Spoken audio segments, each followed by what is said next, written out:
Hello. Hello. Audio clear है? तैयार, जल्दी से थम्स अप कर दो सभी लोग। ऑडियो अगर क्लियर है तो जल्दी से थम्स अप कर दो बेटा सभी लोग।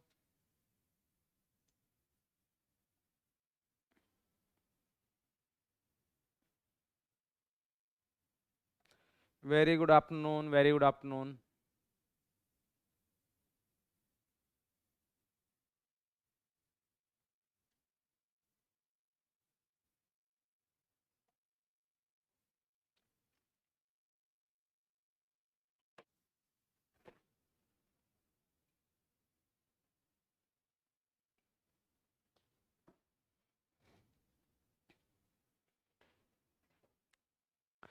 हेलो दोस्तों, स्वागत है आप सबका फिजिक्स वाला की दुनिया में। मैं हूं मोहन सिंह और आज मैं आपके लिए लेके आया बेटा सॉल्यूशन चैप्टर का लेक्चर नंबर 3। तो लेक्चर स्टार्ट करें उससे पहले सभी लोग बता दें कि क्या आप लोग मुझे देख पा रहे हैं? क्या आप लोग मुझे देख पा रहे हैं? अगर देख पा रहे हैं तो बेटा जल्दी से बता दे, कंफर्म कर दे, थम्स अप, ओपी या वाई टाइप करके जल्दी से। वेरी गुड आफ्टरनून सभी को। अखिल जी मैं बढ़िया एकदम, आप बताएं बेटा आप कैसे हो?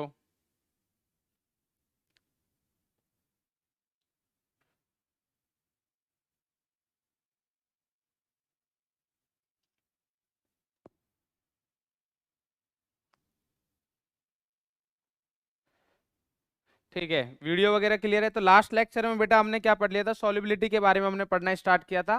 कंसंट्रेशन टर्म्स वगैरह डिस्कस हो गई थी, सॉल्युबिलिटी क्या होता है, कौन कौन सी टर्म्स यूज होती है सॉल्युबिलिटी में, वो पढ़ लिया था हमने, है ना। अभी उससे आगे स्टार्ट करेंगे हम। तो आज के लेक्चर में हम क्या क्या पढ़ने वाले हैं, सबसे पहले हम कुछ डाउट्स है, एक ही डाउट है वो डिस्कस करेंगे। और उसके बाद है Henry's law and Raoult's law.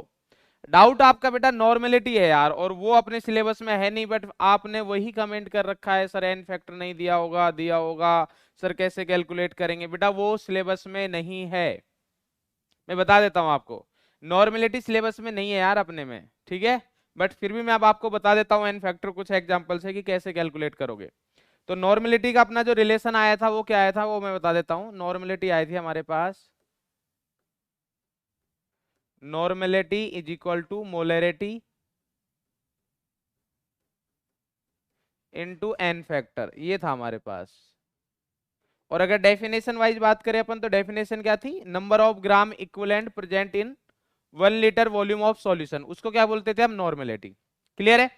अब नॉर्मेलिटी अगर आपको नहीं दे रखी तो देखो क्या करोगे,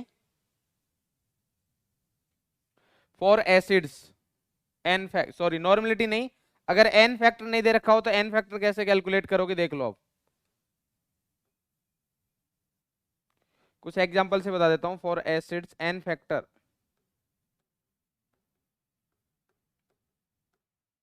for acids is equal to number of H plus.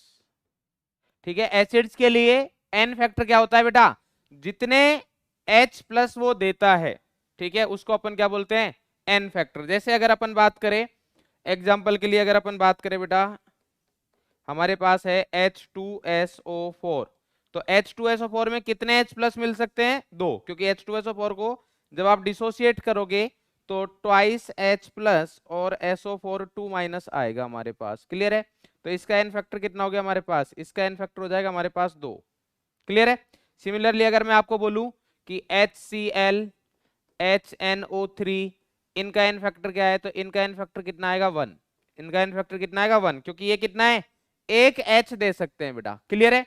Similarly अगर अपन बात करें H2CO3, तो ये कितना H प्लस देता है, एक, सॉरी कितने देता है, दो। तो इसका एन फैक्टर कितना हो जाएगा बेटा, इसका एन फैक्टर हो जाएगा हमारे पास 2।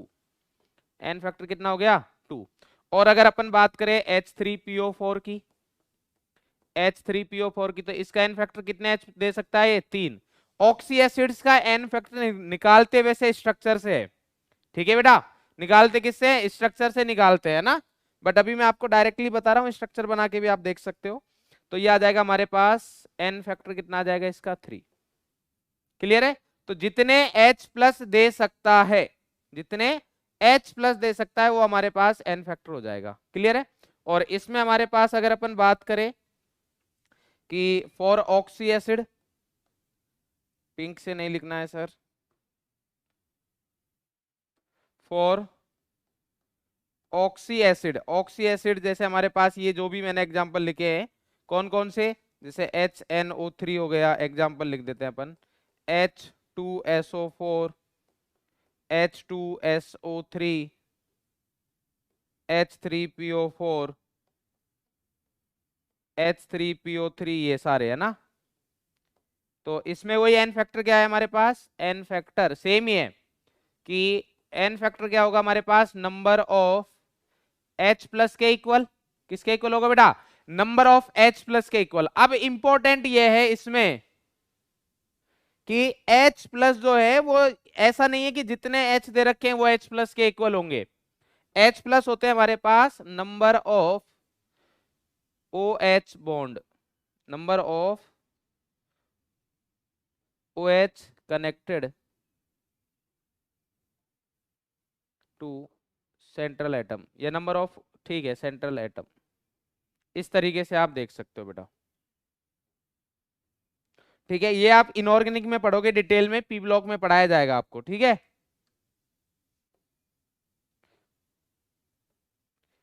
चलिए भाई, इतना हो गया हमारे पास। अब अगर मैं बेस के लिए बात कर लूं,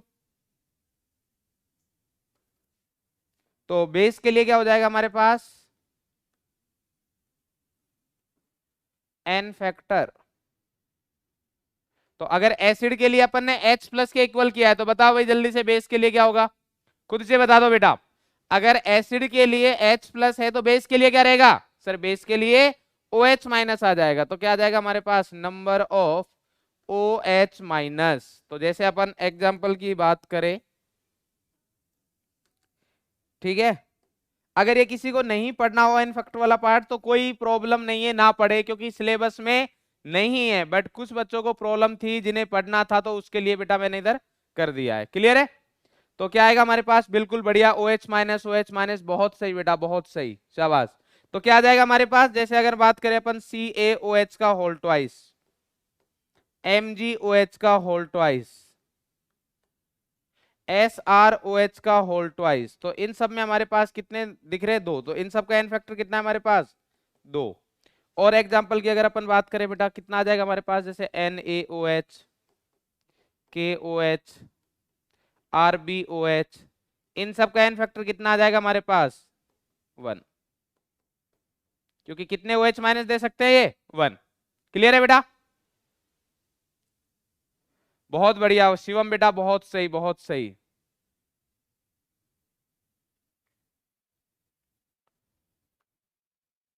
ठीक है, तो ये आ जाएगा हमारे पास। एक और बता देता हूं आपको, सॉल्ट्स के लिए कैसे देखना है आपको, एन फैक्टर फॉर सॉल्ट्स।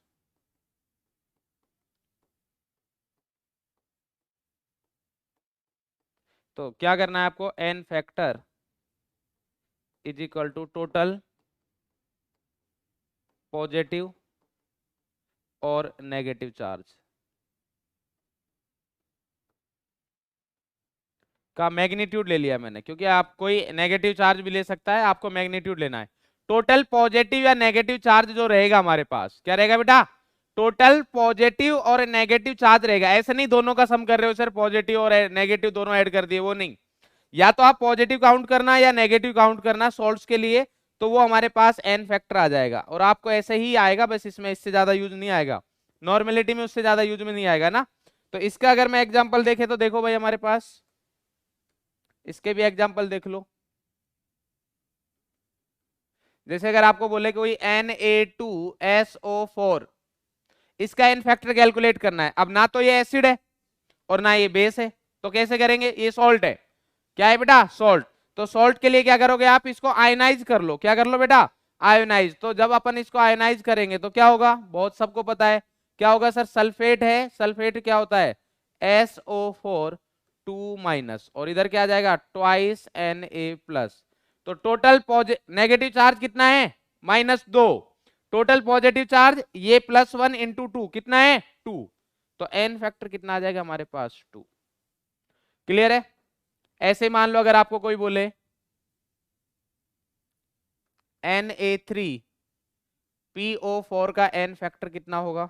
तो Na3PO4 का n फैक्टर कितना आएगा? वही सेम डिसोसिएट करेंगे तो ये Na कितना है 3, तो 3 और फर्स्ट A के सबके ऊपर +1 चार्ज ही होता है, फिक्स है। तो ये फॉस्फेट के ऊपर कितना चार्ज होगा? 3 माइनस। तो चाहे तो नेगेटिव वाला ले लो, पॉजिटिव ले लो, मोड लेना है अपन को। तो कितना आ जाएगा बेटा इसका बता दो जल्दी से। फॉस्फेट का कितना एन फैक्टर आएगा? और फिर आप ये सॉल्व करिए, लास्ट है आपके पास ये, देन अपन आगे स्टार्ट करेंगे चैप्टर, है ना। देखते हैं इसको कौन सही करता है। Al2SO4 का होल थ्राइस, इसका एन फैक्टर बताओ बेटा। लास्ट वाले का एन फैक्टर बताओ, इसका मैं बता देता हूं। इसमें तो सिंपल हमारे पास कितना आ जाएगा, 3 चार्ज है तो एन फैक्टर आ गया हमारे पास 3। जल्दी से बताओ चलो, देन अपन आगे स्टार्ट करते हैं। 3 हाँ ठीक है, ये हो गया बेटा। नेक्स्ट वाले का बताओ, इसका लास्ट वाले का कितना है? Aluminium sulphate. एल्यूमिनियम सल्फेट का कितना है बेटा? आर्यन का आंसर आया है, बिल्कुल सही है बेटा। जल्दी से डिसोसिएट करो, आशीष का भी आया है, सही है। डिसोसिएट करो बेटा आयंस में एंड देन आप डिसाइड करो जल्दी से। बहुत बढ़िया बहुत बढ़िया, सभी बच्चों का सही आंसर आ रहा है। बहुत बढ़िया बेटा। क्या आएगा हमारे पास? देखो सिंपल है बहुत, क्या करना है? आयंस को डिसोसिएट करना है। अब जिस आयन का आपको चार्ज पता है वो लिख दो। जिस आयन का चार्ज पता है, सल्फेट का सारी दुनिया को पता है ना। तो सल्फेट के ऊपर कितना चार्ज होता है? SO4 3 minus. कितना आ जाएगा बेटा? SO4 2 minus. ये हो गया। सल्फेट के ऊपर कितना हो गया? -2 होता है, तो SO4 2 माइनस हो गया। अगर बाई चांस कोई बंधु ऐसा है जिसको सल्फेट का नहीं पता कि इसको सल्फेट बोलते हैं, तो एल्यूमिनियम का तो पता होगा। एल्यूमिनियम के ऊपर हमेशा कितना चार्ज होता है? 3+। ये तो +3 ऑक्सीडेशन स्टेट शो करता है। कितने एल्यूमिनियम है? 2, तो इधर कितना आ जाएगा? 2। सल्फेट कितने हैं? 3, तो इधर कितना आ जाएगा? 3। तो 3 × 2 करोगे 6 आएगा, 3 × 2 करोगे 6। एन फैक्टर आ गया 6 बेटा। अब मेरे को जल्दी से बता दो, जिन जिनको n factor and normality clear हो गया है वो ओपी या थम्स अप भेजे बेटा जल्दी से, जल्दी से, शाबाश। तुरंत तुरंत प्रभाव से, चलो जल्दी करो। बहुत बढ़िया बेटा, बहुत बढ़िया यार, शाबाश। तो जिन जिन को क्लियर है जल्दी से, बहुत सही बहुत सही।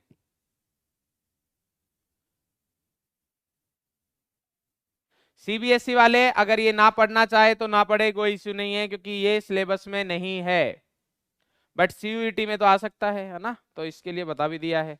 क्लियर है बेटा?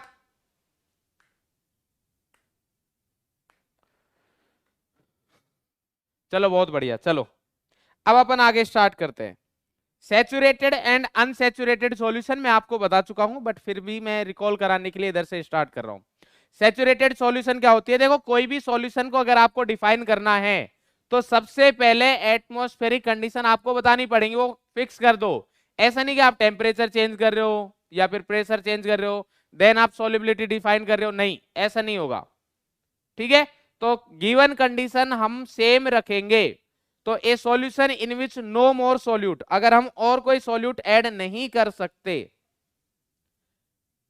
Eight same temperature and pressure, तो उसको अपन बोलेंगे सैचुरेटेड, की भाई सैचुरेट हो चुकी है चीजें। बट अगर मान लो कि हम और सॉल्यूट ऐड कर सके, डिजोल्व हो रहा है सॉल्यूट, तो उस सॉल्यूशन को अपन बोलते हैं अनसैचुरेटेड। क्या बोलते हैं बेटा? अनसैचुरेटेड। तो अनसैचुरेटेड में क्या जाएगा? Which more solute can be dissolve at same temperature and pressure. ये वाली चीज हमने लास्ट लेक्चर में डिस्कस कर लिया था। क्लियर है बेटा? लास्ट लेक्चर में हम इतना पढ़ चुके थे। अब आते हैं अपन आगे, जो हमारे पास इंपॉर्टेंट है वो है बेटा सॉल्युबिलिटी की बात करेंगे अब। तो अब हमारे पास सॉल्युबिलिटी दो टाइप की आएगी। देखो सॉल्यूशन फिक्स है, मतलब सॉल्वेंट हमारा फिक्स है कि सॉल्वेंट तो लिक्विड ही है, बट जो सॉल्यूट है वो मैं अलग अलग करूंगा। क्या?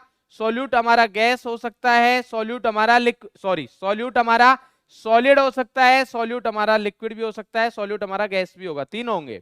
तो उसमें अपन बात करेंगे, क्योंकि मैंने आपको जब टाइप्स ऑफ सॉल्यूशन बताए थे ग्राम इक्विवेलेंट। अरे बेटा थोड़ा तो दिमाग लगाओ ना, साइंस लिया है आपने बेटा, तो थोड़ा तो दिमाग लगाना जरूरी है, अदरवाइज तो चीजें नहीं होंगी ना। ग्राम इक्विवेलेंट फॉर्मूला ही पढ़े बस। Gram equivalent is equal to क्या होता है, molar mass upon n factor.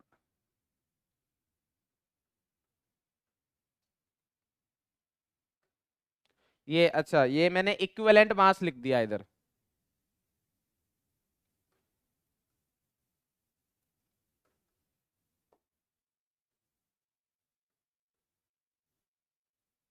और ग्राम इक्विवेलेंट क्या होता है,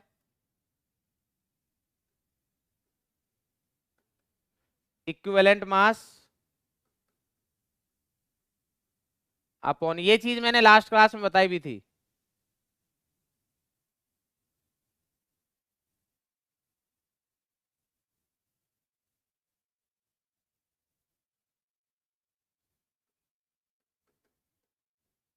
लास्ट क्लास में पढ़ा चुका हूं बेटा, given mass upon equivalent mass. थोड़ा तो दिमाग लगाओ यार, है ना। देखो अगर बिल्कुल भी यूज नहीं करोगे तो बेटा ये तो गर्मी पड़ रही है अभी वैसे भी, गायब हो जाएगा, है ना, और फिर वापस नहीं आना, तो यूज करो इसको। चलो भाई, अब अपन सॉल्युबिलिटी की बात करते हैं। इधर आ जाओ सब लोग, इधर आ जाओ, इधर आ जाओ बेटा। क्या दे रखा है हमारे पास, solubility of a solid in liquid, ये पढ़ रहे हैं हम कि हमारे पास जो सॉल्यूट है वो कैसा है, ये हो गया हमारे पास सॉल्यूट, और ये क्या है हमारे पास सॉल्वेंट। तो सॉल्यूट है उसको अपन डिजोल्व करा रहे हैं किसमें, सॉल्यूशन में। सॉल्यूट को किसमें करा रहे हैं बेटा, सॉल्यूट को सॉल्वेंट में डिजोल्व करा रहे हैं, और कंडीशन ये है कि हमारा जो सॉल्यूट है वो है सॉलिड एंड सॉल्वेंट है हमारा लिक्विड। तो अब क्या दे रखा है हमारे पास, पहली बात तो यह है कि every solid does not dissolve in A given liquid. ऐसा नहीं होगा कि आपको किसी को भी उठाया कहीं भी डिजोल्व कर रहे हो डिजोल्व हो जाएगा, नहीं, ऐसा नहीं होगा बेटा। डिपेंड करेगा कि आप कैसा सॉल्वेंट ले रहे हो कैसा नहीं ले रहे। फॉर एग्जांपल अगर अपन बात करें तो NaCl जो है हमारे पास,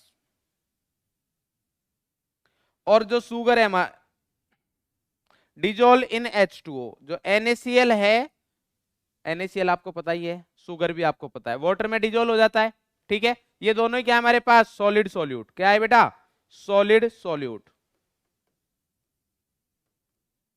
और ये कैसा है हमारे पास, ये है सॉल्वेंट। तो अगर मैं इन सॉल्यूट को वाटर सॉल्वेंट में डिजोल्व कराता हूं तो वो इजीली डिजोल्व हो जाते हैं। बट अगर मैं दोनों सॉल्यूट को बेंजीन सॉल्वेंट अगर लेता हूं, मैंने क्या किया, शुगर को, या मैं बोलता हूं कि NaCl है हमारे पास, और NaCl को मैं किस में डिजोल्व करा रहा हूं, NaCl को मैं करा रहा हूं बेंजीन में, तो ये डिजोल्व नहीं होगा, ये डिजोल्व नहीं होगा। तो ये है कि हम ऐसा नहीं बोल सकते कि आप कोई भी सॉल्यूट उठाओ किसी भी सॉल्वेंट में डिजोल्व करा रहे हो, ऐसा नहीं होगा बेटा, है ना, ऐसा नहीं होगा। बात समझ रहे हो ना, कुछ ना कुछ तो लिंक होना चाहिए तभी डिजोल्व होगा, अदरवाइज नहीं होगा, ठीक है। लिंक तो आप समझते ही हो। तो ये बात। दूसरा अगर अपन सेम एग्जांपल ले, जैसे मान लो नेप्थलीन लिया मैंने, तो नेप्थलीन वाटर में डिजोल्व नहीं होगा, किस में हो जाएगा, बेंजीन में। नेप्थलीन किस में डिजोल्व हो जाएगा, बेंजीन में हो जाएगा, बट वाटर में नहीं होगा। तो जो मैं आपको बोल रहा हूं कि कोई भी सॉल्यूट जो है, कोई भी सॉलिड सॉल्यूट है, वो ऐसा नहीं है कि बेटा आप कहीं पर भी उसको डिजोल्व करा दोगे किसी भी सॉल्वेंट में, ऐसा पॉसिबल नहीं है। कोई पर्टिकुलर सॉल्यूट है, किसी पर्टिकुलर सॉल्वेंट में ही डिजोल्व होगा, जरूरी नहीं कि वो सभी सॉल्यूट सभी सॉल्वेंट में डिजोल्व हो। इस चीज में मेरे हिसाब से कोई समस्या नहीं होनी चाहिए। तो ये लाइन आपने 10th क्लास से पढ़ी होगी, लाइक डिजोल्व्स लाइक, तो वही लिख रखा है, polar solutes dissolve in polar solvent and non polar solutes dissolve in non polar solvent. मतलब कुल मिला के कंक्लूजन ये है कि लाइक डिजोल्व्स लाइक, जो एक दूसरे को पसंद करते हैं घुल जाते हैं, और जो एक दूसरे को पसंद नहीं करते वो अघुलनशील रहते हैं ना। क्लियर है बेटा? चलो भाई, अब ये हो गया हमारे पास। तो अब देखो होता क्या है हमारे पास, जब मैंने आपको सॉल्युबिलिटी पढ़ाई थी, जब मैंने सॉल्युबिलिटी आपको स्टार्टिंग में पढ़ाई थी, तो मैंने दो चीजें बताई थी। एक बताया था मैंने डिसोल्यूशन, और दूसरा मैंने बताया था क्रिस्टलाइजेशन।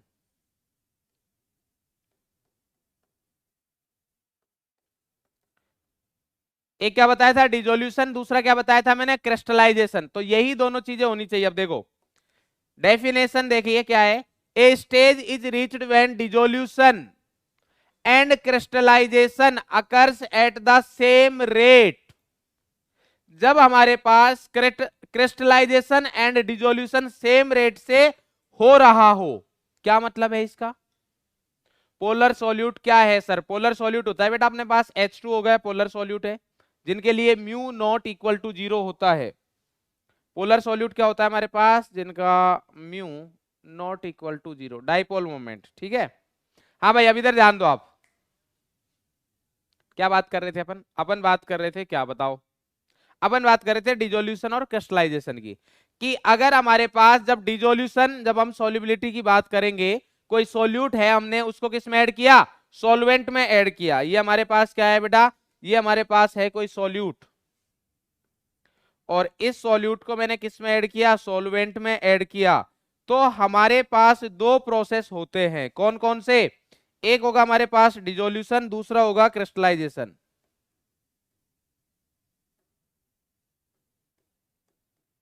डिसोल्यूशन एंड दूसरा होगा हमारे पास crystallisation.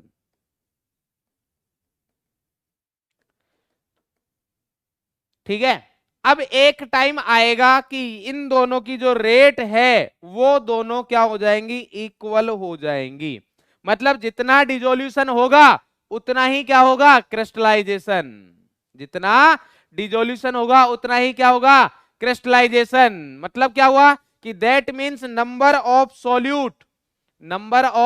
Solute particles going into solution will be equal number of solute particles going into solution. इसका मतलब क्या हुआ? ये किसकी बात कर रहा है? डिसोल्यूशन की। And will be equal to the solute particles separating out. ये किसकी बात कर रहा है? क्रिस्टलाइजेशन की। और ये आपने 11th क्लास में पढ़ा होगा कि जब हमारे पास फॉरवर्ड एंड बैकवर्ड रिएक्शन की रेट इक्वल हो जाती है तो उसको हम बोलते हैं इक्विलिब्रियम। क्या बोलते हैं बेटा? इक्विलिब्रियम। तो ये वाली कंडीशन आ जाएगी हमारे पास डायनेमिक इक्विलिब्रियम। बात समझ में आ रही है या नहीं आ रही? मतलब अगर एक कंडीशन ऐसी आएगी कि हमारे पास 1 मिनट में 10 ग्राम सॉल्यूट डिजोल्व हो रहा है, तो 10 ग्राम सॉल्यूट ही क्या होगा? क्रिस्टलाइज होगा। मतलब क्या हुआ कि सर जो सॉल्यूशन है उसमें सॉल्यूट की कंसंट्रेशन या सॉल्यूट की क्वांटिटी सेम हो जाएगी।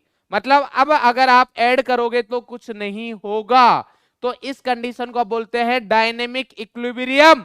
और इसी पॉइंट पर जितना भी सॉल्यूट प्रेजेंट है सॉल्यूशन में उसको हम बोलते हैं सॉल्युबिलिटी। क्या बोलते हैं बेटा? सॉल्युबिलिटी। तो at dynamic equilibrium the concentration at dynamic equilibrium the concentration of solute in solution will remain constant under given temperature and pressure condition। ये बात आपको समझ में आती है या नहीं आती? बिल्कुल सिंपल सी बात है। क्या किया आपने? आप क्या कर रहे हो बेटा कि जैसे मान लो कि ये बोतल है, ठीक है, वैसे ये वाली फुल भरी हुई है, तो दूसरी बोतल ले लेते हैं। ठीक है, देखो अपने पास ये बोतल है, ठीक है, इसमें क्या किया आपने? NaCl ऐड करना स्टार्ट किया। पानी है इसमें, देखो दिख रहा होगा, दिख रहा है? इसमें आपने NaCl ऐड किया, मान लो 10 ग्राम, डिजोल्व हो गया पूरा। ठीक है, फिर 10 ग्राम और ऐड किया, वो भी डिजोल्व हो गया, 20 ग्राम ऐड किया। फिर उसके बाद क्या किया आपने? मान लो इसमें 5 ग्राम ऐड किया, तो वो 5 ग्राम डिजोल्व हो जाएगा, बट 5 ग्राम सॉल्यूशन से क्रिस्टलाइज भी हो जाएगा। मतलब जितना आपने ऐड किया उतना ही क्रिस्टलाइज हो रहा है, सेम रेट से होंगे ये। तो इस कंडीशन को अपन बोलते हैं डायनेमिक इक्विलिब्रियम। बट ये सारी चीजें कब होनी चाहिए? जब कंडीशन आप सेम कर दो, एटमॉस्फेरिक कंडीशन। टेम्परेचर और प्रेशर अगर आप चेंज करोगे ना तो फिर चीजें चेंज हो जाएंगी। कैसे चेंज होंगी वो भी अपन अभी बात करेंगे। बात समझ में आ रही है बेटा? तो ये बात हो गई हमारे पास, क्लियर है? तो इसको अपन बोलते हैं डायनेमिक इक्विलिब्रियम। और गिवन कंडीशन पर डायनेमिक इक्विलिब्रियम में जो सॉल्यूट की कंसंट्रेशन रहेगी वो सेम रहेगी। ठीक है भाई? तो ये हमारे पास पॉइंट दे रखा है। अब इसमें हमारे पास क्या दे रखा है कि अब जो हम बार बार ये कर रहे हैं कि सर आप बार बार ये बोल रहे हो कि at given pressure, at given temperature, ये क्या सीन है? मतलब क्या इनके साथ चीजें चेंज होंगी? अगर चेंज होंगी तो कैसे होंगी? अगर चेंज नहीं हो रही तो क्यों नहीं हो रही? ये सारी चीजें आएंगी। बात समझ में आ रही है? बिल्कुल। तो अगर इसके लिए हम थोड़ा सा 11th क्लास में जाना चाहेंगे, क्योंकि 11th में आपने बहुत पाप किए हैं, तो मैं अगर आपको कुछ भी बोलूंगा कि ये चीज आपने 11th में पढ़ी है, आप बोलोगे कि सर हमें नहीं पता, है ना? तो मैं आपको समझा देता हूं। ये है हमारे पास रिएक्टेंट और राइट साइड में हमारे पास है प्रोडक्ट। इस चीज में तो आपको समझने में कोई प्रॉब्लम नहीं है। अगर मैं बोल रहा हूं कि रिएक्टेंट और प्रोडक्ट, ध्यान से समझ लेना, हमारे पास किसमें है? इक्विलिब्रियम में है। रिएक्टेंट और प्रोडक्ट क्या है हमारे पास? इक्विलिब्रियम में है। तो क्या होगा हमारे पास? ये है एट इक्विलिब्रियम। ध्यान से समझ लेना। अब एक साइंटिस्ट था ली चैटेलिए, उसने क्या बोला था? उसने ये बोला था कि भैया अगर इक्विलिब्रियम पर कोई चीज है, इक्विलिब्रियम पर अगर कोई चीज है और अगर आप उसके साथ छेड़छाड़ करोगे तो जो आप छेड़छाड़ करोगे वो मिनिमाइज हो जाएगी। मतलब क्या हुआ कि इक्विलिब्रियम पर आप जो भी चेंज लेके आओगे ना वो मिनिमाइज होगा। उस तरीके से हमारे पास रिएक्शन मूव करेगी। मतलब लेफ्ट साइड में जाएगी या राइट साइड में जाएगी वो डिपेंड करेगा चेंज पर। किस पर डिपेंड करेगा? चेंज पर। जैसे अगर अपन बात करें कि मैं आपको बोलूं कि इक्विलिब्रियम पर है और मैंने क्या किया? कंसंट्रेशन ऑफ रिएक्टेंट बढ़ा दी, कंसंट्रेशन ऑफ रिएक्टेंट इंक्रीज कर दी है। अगर मैं रिएक्टेंट की कंसंट्रेशन इंक्रीज करूंगा तो अब इक्विलिब्रियम क्या करेगा? इक्विलिब्रियम बोलेगा कि सर जो आपने इंक्रीज किया है उसको डिक्रीज करो, जो इंक्रीज किया है उसको क्या करो बेटा? डिक्रीज करो। तो इस वाले केस में हमारे पास क्या होगा? ये डिक्रीज तब होगा जब रिएक्शन हमारे पास किधर जाएगी? रिएक्टेंट से ज्यादा रेट से प्रोडक्ट बनने चाहिए। क्या बनने चाहिए? प्रोडक्ट बनने चाहिए। रिएक्टेंट कहां जाएंगे? प्रोडक्ट में। तभी हमारे पास इसकी कंसंट्रेशन क्या होगी? कम। इसका मतलब यह है कि फॉरवर्ड रिएक्शन होगी, फॉरवर्ड रिएक्शन होगी। सिमिलरली अगर मैं बोलूं कि हमारे पास हम क्या कर रहे हैं? कंसंट्रेशन ऑफ रिएक्टेंट जो है डिक्रीज कर रहे हैं, तो इसका मतलब यह है कि अब हमारा जो इक्विलिब्रियम है वो ये चाहेगा कि वापस से रिएक्शन हमारे पास इस तरीके से चले कि जो कंसंट्रेशन कम की है वो क्या हो? बढ़ जाए। तो कंसंट्रेशन तब बढ़ेगी जब हमारा प्रोडक्ट रिएक्टेंट में कन्वर्ट होने लग जाएगा। और अगर प्रोडक्ट रिएक्टेंट में कन्वर्ट होगा तो ये कौन सी रिएक्शन है भाई? इधर से इधर। बताओ भाई कौन सी हो गई? Sir backward direction. तो कौन सी डायरेक्शन हो जाएगी? Backward direction. क्लियर है बेटा? तो ये हमारे पास आ गया कि कंसंट्रेशन से किस तरीके से चीजें चेंज होती है। अब ये तो बात आ गई हमारे पास कि कंसंट्रेशन से। सर ये तो बात ही नहीं करनी थी हमें, बात तो हमें सॉरी टेम्परेचर और प्रेशर की कर रहे थे, आप पता नहीं कहां ले आए। ठीक है भाई। अब टेम्परेचर क्या बोलता है? टेम्परेचर का इफेक्ट भी देख लो। टेम्परेचर बोलता है कि हमारे पास देखो भाई दो तरीके की रिएक्शन होती है। एक रिएक्शन होती है हमारे पास एंडोथर्मिक। अगर एंडोथर्मिक कौन सी रिएक्शन बोलते हैं? जिसमें डेल्टा एच होता है ग्रेटर देन 0। डेल्टा एच क्या होता है? Greater than 0। अब अगर हमारे पास endothermic reaction delta H greater than 0 है तो ये बहुत सिंपल है। अगर चीजें पॉजिटिव है तो सारी चीजें सही होती है, जैसा चाहोगे वैसा हो जाएगा भाई। अगर अपन अंदर से पॉजिटिव रहते तो वही होता है ना जो अपन सोचते हैं, हो जाती है चीजें, चीजें आसान लगने लग जाती है ना? और वहीं पर अगर आप क्या हो? नेगेटिव हो जाओगे अंदर से तो फिर जो बहुत सिंपल सी चीज हो ना वो भी नहीं होती। ठीक है? तो ये भाई लॉ है नेचर का, तो ये सब जगह एप्लीकेबल है। तो हमारे पास डेल्टा एच क्या है? पॉजिटिव। तो इधर भी। तो अगर इसमें क्या है कि आपने अगर टेम्परेचर इंक्रीज किया, अगर आप इंक्रीज कर रहे हो तो और आगे बढ़िए, तो रिएक्शन कैसे होगी, फॉरवर्ड। टेम्परेचर बढ़ाया, रिएक्शन भी बढ़ गई, मतलब फॉरवर्ड डायरेक्शन में चली गई। टेम्परेचर आपने कम किया तो इधर क्या हो गया, बैकवर्ड डायरेक्शन में आ गया। बट अगर आप रिएक्शन के टाइप की बात करते हो, कौन सा, कि अगर हमारे पास एक्सोथर्मिक रिएक्शन हुई, ये वो चीजें हैं जो आपको 11th क्लास में आनी चाहिए। बट कुछ लोगों ने पाप किए हैं, गंगा सही से नहीं नहाए, है ना, गंगा जी में सही से डुबकी नहीं लगा के आए, पाप नहीं धुले हैं जिन्होंने 11th क्लास में सही से, उनके लिए बेटा ये है ना, जो थोड़े पाप किए हैं ज्यादा, उनके लिए थोड़ी सी चीज आ रही है। डेल्टा मतलब स्मॉल चेंज, हाँ बिल्कुल सही है बेटा। तो एक्सोथर्मिक अगर रिएक्शन है तो इस वाले केस में हमारे पास क्या आएगा, कि अगर हम टेम्परेचर बढ़ाएंगे तो अब क्या होगा, उल्टा, क्या होगा बेटा, उल्टा। तो इस वाले केस में हमारे पास अगर आप टेम्परेचर बढ़ाओगे तो रिएक्शन वापस आएगी बैकवर्ड डायरेक्शन में, और अगर आप टेम्परेचर को कम करोगे तो रिएक्शन आगे भागेगी फॉरवर्ड। क्लियर है बेटा, ठीक है। तो ये चीजें हैं जो आपको 11th की आपको पता होनी चाहिए। 11th में एक चैप्टर होता है, अगर आपको पता हो तो, इक्विलिब्रियम नाम से था ना, अगर याद हो तो। क्लियर है, तो ये सारी चीजें अब इसके अपन देखते हैं भाई। Effect of temperature on solubility of a solid in liquid. Temperature का इफेक्ट देख रहे हैं अपन, ठीक है। टेम्परेचर का इफेक्ट, अपन को दोनों इफेक्ट देखने, प्रेशर का भी और टेम्परेचर का भी। तो सबसे पहले अपन बात कर रहे हैं कि टेम्परेचर का क्या इफेक्ट होगा। तो अब अगर अपन बात करें टेम्परेचर के इफेक्ट की, तो देखो क्या है हमारे पास, ये है सॉल्यूट प्लस सॉल्वेंट, और ये मिलके हमारे पास क्या बना रहे हैं, सॉल्यूशन। ये क्या बना रहे हैं, सॉल्यूशन। तो पहला डाउट तो यही आता है, जो कि आपने ध्यान नहीं दिया, बट मैं पूछ, अच्छा ये बना रखा है मैंने इधर, वैसे ये इधर बना हुआ है, मुझे पता ही नहीं। हाँ भाई, तो पहला डाउट तो ये आता है कि सर आपने रिवर्सिबल वाला साइन क्यों लगाया इधर। पहला डाउट तो ये आता है कि सर आपने ये रिवर्सिबल वाला साइन क्यों लगाया है। तो ये मैंने इसलिए लगाया है क्योंकि हमने इसके बारे में बात की है भाई, कि ये क्या है, जब हम सॉल्युबिलिटी डिफाइन कर रहे हैं तो इक्विलिब्रियम रहता है, इक्विलिब्रियम कंडीशन होती है। तो जहां कहीं भी इक्विलिब्रियम होगा वो तभी आएगा जब हम रिवर्सिबल रिएक्शन होगी, इसलिए रिवर्सिबल का साइन है।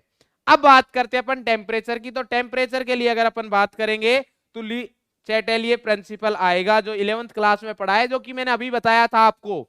तो उसके अकॉर्डिंग अगर मैं टेम्परेचर की बात कर रहा हूं तो टेम्परेचर ये बोलता है कि अगर एंडोथर्मिक रिएक्शन है तो टेम्परेचर अगर आप इंक्रीज करोगे तो रिएक्शन फॉरवर्ड जाएगी, और टेम्परेचर डिक्रीज करोगे तो बैकवर्ड जाएगी, और अगर एक्सोथर्मिक रिएक्शन हुआ तो उल्टा होगा। बात समझ में नहीं आई, क्लियर है बेटा। तो आइए इधर, तो इसमें यह कि if dissolution process is endothermic, उसने बोला कि अगर डिजोल्यूशन प्रोसेस कैसा है, एंडोथर्मिक है, तो जो सॉल्युबिलिटी है वो क्या होगी, डेल इंक्रीज होगी जैसे जैसे हम टेम्परेचर को इंक्रीज करेंगे। क्यों, क्योंकि अगर आप टेम्परेचर इसमें इंक्रीज करते हो, मैं बोल रहा हूं कि डेल्टा एच हमारे पास कैसा है, ग्रेटर देन 0, तो अगर मैं टेम्परेचर इंक्रीज करूंगा तो रिएक्शन किधर जाएगी, फॉरवर्ड डायरेक्शन में। और अगर रिएक्शन फॉरवर्ड में जा रही है, इसका मतलब सॉल्यूट और सॉल्वेंट मिलके सॉल्यूशन बना रहे हैं, मतलब सॉल्यूट ऐड होता जा रहा है सॉल्वेंट में, सॉल्यूशन बन रहा है, सॉल्यूट ऐड हो रहा है सॉल्वेंट में, सॉल्यूशन, मतलब ये कौन सा प्रोसेस है, ये प्रोसेस है हमारे पास। अगर आप फॉरवर्ड डायरेक्शन में जाओगे तो इस प्रोसेस को अपन बोलेंगे डिसोल्यूशन, और अगर आप बैकवर्ड डायरेक्शन में आ रहे हो तो ये प्रोसेस हो रहा है हमारे पास क्रिस्टलाइजेशन।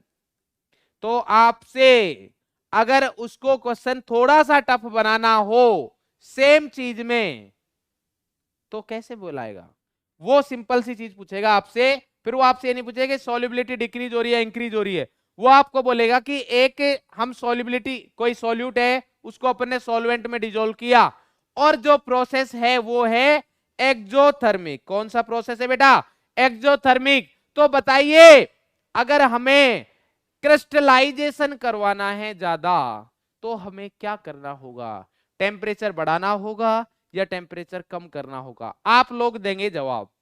क्वेश्चन फिर से रिपीट कर रहा हूं मैं। क्वेश्चन हमारा यह है कि अगर मैंने टेम्परेचर को इंक्रीज किया और जो हमारा प्रोसेस है वो कैसा है बेटा? प्रोसेस है हमारा एक्सोथर्मिक, और मैं टेम्परेचर क्या कर रहा हूं? इंक्रीज कर रहा हूं। नहीं, इंक्रीज या डिक्रीज कुछ भी कर सकते हैं, ठीक है, टेम्परेचर का नहीं पता मुझे। मैं बोल रहा हूं कि हमारे पास एक्सोथर्मिक प्रोसेस है और मुझे क्या करवाना है बेटा? क्रिस्टलाइजेशन करवाना है। तो आप बताएंगे कि अगर हमें क्रिस्टलाइजेशन करवाना है तो टेम्परेचर इंक्रीज करना होगा या डिक्रीज करना होगा? जल्दी से। तो सर सिंपल सी बात यह है कि सबसे पहले हम समझते हैं क्रिस्टलाइजेशन का मीनिंग क्या है, कि क्रिस्टलाइजेशन फॉरवर्ड में होगा या बैकवर्ड में, ये अगर पता लग जाए। क्योंकि अगर रिएक्शन एक्सोथर्मिक है तो हमें यह पता है कि टेम्परेचर के साथ रिएक्शन किस तरीके से बिहेव करेगी। अगर मैं टेम्परेचर बढ़ाऊंगा तो अगर एक्सोथर्मिक है ये, इसका मतलब क्या हुआ कि इसका डेल्टा एच क्या है? डेल्टा एच है हमारे पास लेस देन 0। तो अगर टेम्परेचर बढ़ाया तो बैकवर्ड आएगी, टेम्परेचर इंक्रीज किया तो, उल्टा बोल दिया क्या? हाँ, टेम्परेचर इंक्रीज किया तो बैकवर्ड आएगी, टेम्परेचर डिक्रीज किया तो फॉरवर्ड जाएगी, ये पता है। बट मुझे क्रिस्टलाइजेशन का भी तो पता होना चाहिए कि वो फॉरवर्ड है या बैकवर्ड है। समझे या नहीं समझे? बताओ फिर। तो सर सॉल्यूट प्लस सॉल्वेंट, ये तो ऐड हो रहा है, सॉल्यूट ऐड होता जाता है, उसको क्या बोलते हैं? डिसोल्यूशन। और सॉल्यूट सेपरेट आउट होगा सॉल्वेंट से, उसको हम क्या बोलते हैं? क्रिस्टलाइजेशन। की सर बैकवर्ड डायरेक्शन में जाना है, मतलब क्रिस्टलाइजेशन बोला है, इसका मतलब क्या हो गया? हमें कौन सी डायरेक्शन में जाना है? बैकवर्ड डायरेक्शन में। और बैकवर्ड डायरेक्शन के लिए आपको क्या करना होगा? टेम्परेचर को इंक्रीज करना होगा। अगर ये चीज आपको समझ में आ गई है, बिल्कुल अनुराग बेटा बहुत सही, बढ़ाना पड़ेगा। बहुत बढ़िया, बहुत बढ़िया, बहुत सही जा रहे हो बेटा। आकांक्षा बेटा आपने गलत जवाब दिया है, तो आप सोचे थोड़ा कि कहां मिस्टेक कर रहे हैं। तो जिन जिन को ये बात समझ में आ गई जल्दी से थम्स अप करे, जिन जिन को समझ में नहीं आई वो कान और दिमाग खुला कर ले और फिर से सुन ले। मैं बोल रहा हूं आपको कि हमें करवाना है क्रिस्टलाइजेशन, प्रोसेस है हमारा एक्सोथर्मिक। तो सबसे पहला क्वेश्चन ये आता है कि क्रिस्टलाइजेशन फॉरवर्ड में हो रहा है या बैकवर्ड में हो रहा है? तो बैकवर्ड हो रहा है, क्योंकि क्रिस्टलाइजेशन का मतलब होता है जब सॉल्यूट है जो सॉल्वेंट से सेपरेट आउट होता जाए, उसको अपन बोलते हैं क्रिस्टलाइजेशन। तो बैकवर्ड डायरेक्शन में है, और बैकवर्ड डायरेक्शन के लिए टेम्परेचर इंक्रीज करना होगा, उल्टा जाना पड़ेगा ना बेटा। बोलो भाई, समझे कि नहीं समझे? या तो समझ जाओ, नहीं तो उधर आके समझाना पड़ेगा। बोलो भाई, समझ गए ना? अब दूसरा इंपॉर्टेंट बात, क्वेश्चन आएगा उधर कि टेम्परेचर की डिपेंडेंसी बताइए आप सॉल्युबिलिटी पर, जब हमारे पास सॉल्यूट एंड सॉल्वेंट लिक्विड हो और आप ये वाला लिख के आओगे, ये कहानी लिख के आओगे। कौन सी? ये कहानी। और वो नंबर देगा आपको 0। क्या देगा? 0। क्यों? क्योंकि भैया जी इधर सॉल्यूट कैसा है हमारा? सॉल्यूट है सॉलिड। तो ये इंपॉर्टेंट है कि आप कौन सा पढ़ रहे हो, ये भी ज्ञान होना चाहिए। ऐसा थोड़ी होगा केमिस्ट्री का फिजिक्स में लिख के आ रहे हो, फिजिक्स का केमिस्ट्री में। या फिर ऐसा भी नहीं होना चाहिए फर्स्ट क्वेश्चन का आंसर फिफ्थ में लिख रहे हो, फिफ्थ का फर्स्ट में लिख रहे हो, ऐसे नंबर नहीं मिलेंगे, है ना? तो थोड़ी तो अकल लगानी पड़ेगी यार।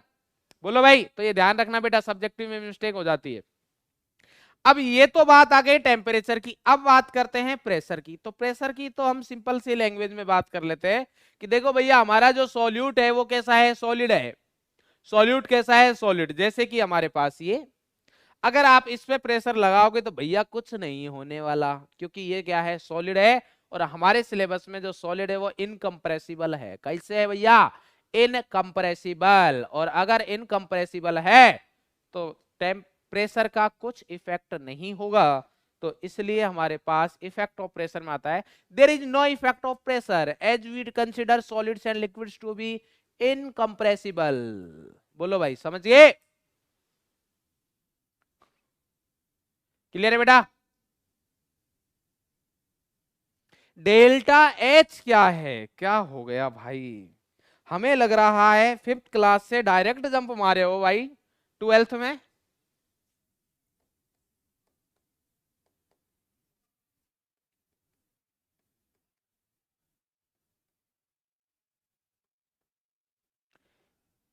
एंथैल्पी चेंज को बोलते हैं हम डेल्टा एच। ठीक है भाई? ये 5th क्लास से डायरेक्टली 12th क्लास में आने वाले बच्चों के लिए।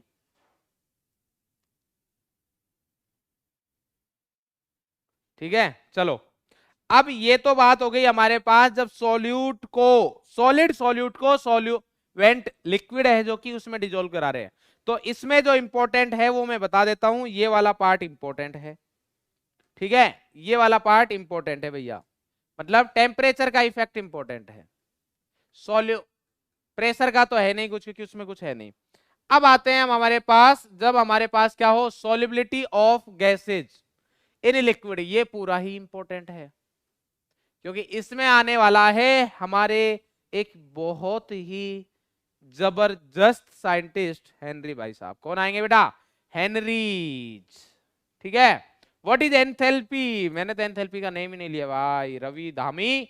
बेटा कंफ्यूज नहीं करो लोगों को इधर। एंथैल्पी इसी को बोलते हैं, चेंज इन एनर्जी को, है ना। एनर्जी होती है, एंथैल्पी मतलब एनर्जी मान लो आप। Solubility of gases in liquid, factors affecting of solubility, कि सॉल्युबिलिटी को कौन कौन से फैक्टर अफेक्ट करेंगे। इसने बोल रखा है नेचर ऑफ गैस करेगा, नेचर ऑफ लिक्विड करेगा, टेम्परेचर करेगा, प्रेशर करेगा। ये 4 चीजें लिख रखी है, आप बोले कि कैसे करेगा। देखो सबसे पहले इन दोनों को समझो आप, इन दोनों को मैं थोड़ा सा इधर की साइड लेके आता हूं। अगर हम इनको इधर की साइड लेके आते हैं तो ये जो गैस है ये हमें दिख रहा है सॉल्यूट। क्या आप लोगों को भी दिख रहा है? बिल्कुल। और ये जो लिक्विड है ये हमें दिख रहा है सॉल्वेंट। क्या आप लोगों को भी दिख रहा है? बोले कि बिल्कुल सही है। तो सॉल्युबिलिटी की अगर मैं बात करूं तो ये तो सभी के लिए बात सही है भैया, क्योंकि क्योंकि ये वाली लाइन देख रहे हो, polar solutes dissolve in polar, या फिर इसको छोड़ो, लाइक डिजोल्व्स लाइक। कुल मिला के बात ये है कि किसका किसके साथ टाका भिड़ेगा ये तो उन दोनों पे डिपेंड करेगा। भाई चिट तो निकल नहीं रही इधर, चिट निकलने से तो काम चल नहीं रहा ना अभी, तो चिट तो निकलेगी नहीं, एफर्ट्स मारने पड़ेंगे। ठीक है, तो जो nature of solute and solvent है उस पर तो डिपेंड करेगा ही। ये नेचर ऑफ गैस की जगह मैं इसको सॉल्यूट भी तो लिख सकता हूं भैया, बोलो। और नेचर ऑफ लिक्विड की जगह हम सॉल्वेंट भी तो बोल सकते हैं इसको, बोल सकते हैं कि नहीं बोल सकते? अरे बोलो। पार्शियल, अरे बेटा इतना काहे आगे जा रहे हो, अभी इधर ध्यान दो आप, इधर ध्यान दो। तो हमारे पास दे रखा है nature of gas, nature of liquid, solute and solvent. इस पर तो डिपेंड करेगा ही, क्योंकि सॉल्यूट सॉल्वेंट एक दूसरे को रिपेल कर रहे, अट्रैक्ट कर रहे या न्यूट्रल है, उस चीज पे तो डिपेंड करेगा ही ना। अगर एक दूसरे को अट्रैक्ट करते हैं तो इसका मतलब ज्यादा सॉल्यूट डिजोल्व हो जाएगा सॉल्वेंट में, अगर वो कम अट्रैक्ट कर रहा है तो कम डिजोल्व होगा, तो उस चीज पे तो डिपेंड करेगा ही करेगा। बात समझ में आती है नहीं आती? तो इसका मतलब ये है कि नेचर ऑफ गैस है वो सॉल्यूट हो गया और ये क्या हो गया, सॉल्वेंट हो गया, तो इस पे तो डिपेंड करेगा, इस चीज में हमें कोनो समस्या नहीं है। आगे बात आती है टेम्परेचर एंड प्रेशर की, इनके लिए ये जो सबसे इंपॉर्टेंट है, इनके लिए हमने एक भाई साहब को बुलाया है, उनसे मिलते हैं थोड़ा। तो ये भाई साहब आए हमारे पास, ये देखिए आगे इफेक्ट ऑफ प्रेशर, प्रेशर का इफेक्ट पढ़ेंगे हम किसके अकॉर्डिंग, हेनरी भाई साहब आए हैं, ये हमें थोड़ा सा टाइम देंगे, इनके बारे में हम थोड़ा पढ़ते हैं भाई। ठीक है, इन्होंने अपन से टाइम लिया है तो देखते हैं कि क्या एक्सप्लेन करते हैं। ये बोल रहा है कि effect of pressure on the solubility of a gas, the concentration, 2-3 definition लिखी है मैंने इसके बारे में। The concentration of dissolved gas is proportional to the pressure on the gas above the solution. क्या बोल रहा है ये, कि जो हमारे पास, ध्यान से समझना, ये language language language language is the most important thing. Language समझना बहुत ज्यादा जरूरी है। अगर आप लैंग्वेज को नहीं समझोगे तो आप कॉन्सेप्ट नहीं समझोगे, और अगर आपने कॉन्सेप्ट को नहीं समझा तो फिर चीजें खत्म है ना। इधर ध्यान दो आप, ये हमारे पास हो गया सॉल्यूशन, कहा है भाई ये है हमारे पास सॉल्यूशन। अब इस सॉल्यूशन में अगर मैं कोई गैस डिजोल्व करा रहा हूं, मान लो गैस ए, गैस ए डिजोल्व कराया, बात समझ भाई। अब इस गैस ए को जब आप डिजोल्व करा रहे हो तो क्या होगा, इधर आप लगाओगे प्रेशर। क्या लगाओगे बेटा? प्रेशर लगाया आपने। अब ये जो प्रेशर आप लगा रहे हो, ध्यान से समझना, ये किसका प्रेशर है? ये है पीए। ये सबसे इंपॉर्टेंट बात है भैया जी, ये सबसे इंपॉर्टेंट बात है। ये क्या है? पीए। स्टार लगा रहा हूं मैं इधर, ठीक है। अब ये इंपॉर्टेंट है, ये स्टार भी इंपॉर्टेंट है। ये स्टार आप नहीं बना पाओगे, ये बता देता हूं मैं आपको। बोले सर ये तो सर कोई बना लेगा, इसमें क्या है, हम बताते क्या है भाई। देखो ये स्टार में आपको गैप दिख रहे हैं, देखो इसको थोड़ा बड़ा करके बताता हूं, आपको नहीं दिख रहा होगा ये। देखो ये जो पहला स्टार है, इसमें क्या किया मैंने? ऐसे किया, ठीक है। अब इसमें जब हमने ऐसे किया ना, तो उसके बाद हमने ऐसे, इधर की साइड जगह वो बची हुई है, वो आपको नहीं दिखेगी। और इसका भी मेजरमेंट है, इस जगह में भी हमने एक थोड़ा, जो हमारे पास ऐसे ट्राइंगल मतलब एंगल बना हुआ है, इसमें भी एक ऊपर लाइन है, इसकी भी पूरा मेजरमेंट किया हुआ है कि कितने सेंटीमीटर है, कितनी थिकनेस है, ये सारी चीजें हैं। तो ये प्रॉपर ऑब्जर्वेशन के साथ बनाया गया है, ये आप लोगों से नहीं बनेगा, तो इसके लिए टाइम वेस्ट ना करें, ठीक है। अब इधर आओ आप। तो मैं क्या बोल रहा था, ये कहानी मैंने इसलिए सुनाई है क्योंकि आपको पता रहे कि सर ने पीए के बारे में बोला था, वो बहुत इंपॉर्टेंट है। पीए क्यों इंपॉर्टेंट है? क्योंकि बच्चा क्या करता है, इधर टोटल प्रेशर यूज कर लेता है, जबकि ये टोटल प्रेशर नहीं होगा। किसका प्रेशर होगा? ये प्रेशर होगा हमारे पास, जिस गैस की सॉल्युबिलिटी की आप बात कर रहे हो ना, उस गैस का प्रेशर होना चाहिए। ये सबसे ज्यादा इंपॉर्टेंट बात है इसमें, जो कि हम ध्यान नहीं देते हैं, इसलिए ध्यान दो, ध्यान दो। तो क्या है हमारे पास, जो गैस ए है उसका प्रेशर कितना लग रहा है? तो सिंपल सी बात यह है कि भैया आपके पास क्या है, मान लो सिलेंडर है, गैस का सिलेंडर है, खाली है पूरा, उसमें आपको गैस फिल करनी है। अगर आप कम प्रेशर लगाओगे कम गैस जाएगी उसमें, अगर ज्यादा प्रेशर लगाओगे तो ज्यादा चली जाएगी, यही तो है। और वो प्रेशर किसका होना चाहिए? जिस गैस को आप डाल रहे हो उसी गैस का प्रेशर होना चाहिए। बात समझ में आ रही है? तो इसने, हेनरी ने लोगों को बेवकूफ बनाया है, क्योंकि ये बात तो हमें पता थी कि आप जिस गैस को डिजोल्व कर रहे हो ना, उसका जितना ज्यादा प्रेशर लगाओगे उतनी ज्यादा डिजोल्व होगी। ये बोला इसने सीधी और सरल भाषा में, तो ये तो अपन को पता है। तो इसने बोला कि इधर W1 हमारे पास एक ही है, तो इधर क्या है, प्रेशर क्या है, कम है, लो प्रेशर। तो हमारे पास जो गैस के मॉलिक्यूल्स है उसमें सॉल्युबिलिटी भी क्या है, लेस सॉल्युबिलिटी। इधर गैस की क्या है, less solubility, less solubility of gas.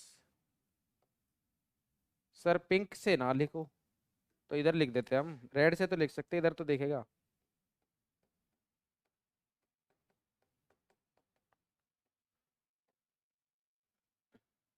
But अगर आपने प्रेशर बढ़ा दिया, आपने अगर प्रेशर बढ़ा दिया, इधर क्या है हमारे पास, हाई प्रेशर, इधर क्या किया बेटा, हाई प्रेशर। तो अगर मैं गैस का हाई प्रेशर लगाऊंगा तो उस वाले केस में हमारे पास क्या होगा, इस वाले केस में हमारे पास जो गैस की सॉल्युबिलिटी है,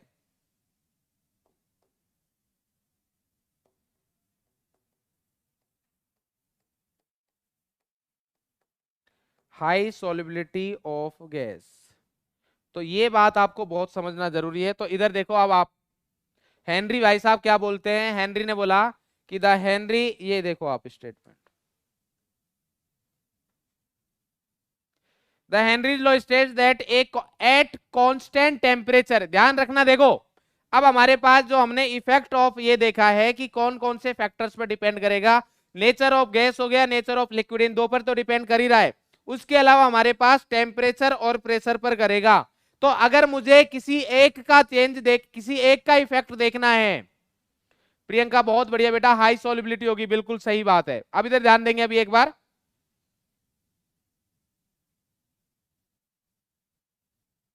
अभी खुशी बेटा बस 1 मिनट रुक जाइए, आपका डाउट क्लियर हो जाएगा। अभी इधर ध्यान देंगे हम, ठीक है। मैं क्या बता रहा था आपको कि जब मेरे को टेम्परेचर का इफेक्ट देखना है तो प्रेशर को कांस्टेंट रखना पड़ेगा, और जब हमें प्रेशर का इफेक्ट देखना है तो टेम्परेचर का इफेक्ट, टेम्परेचर को कांस्टेंट रखना पड़ेगा।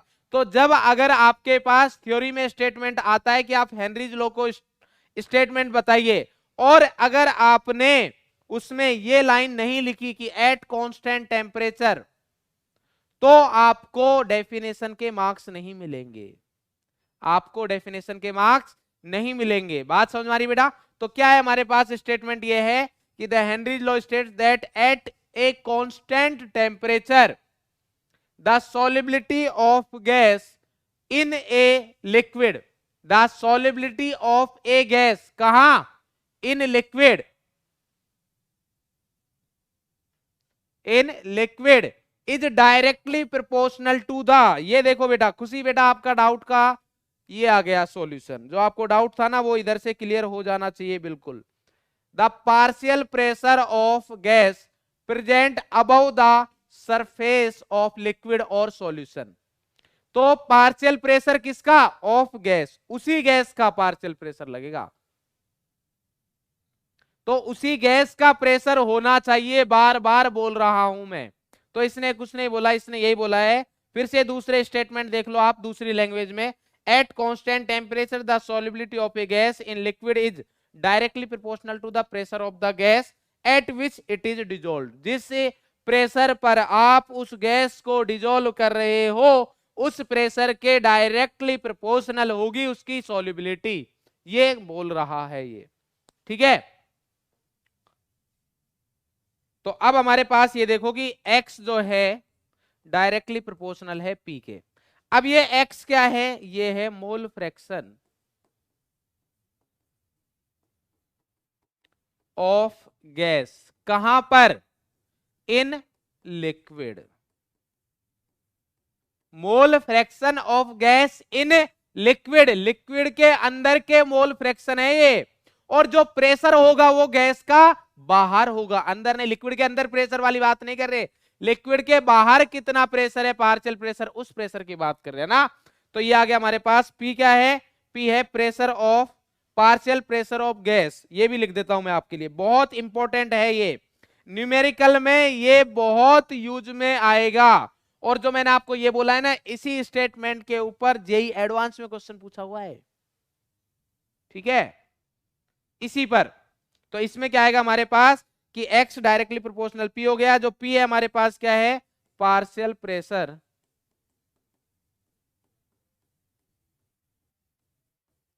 ऑफ गैस, कहां पर? Above the solution. इधर ब्रैकेट में लिख देता हूं नॉट टोटल प्रेशर।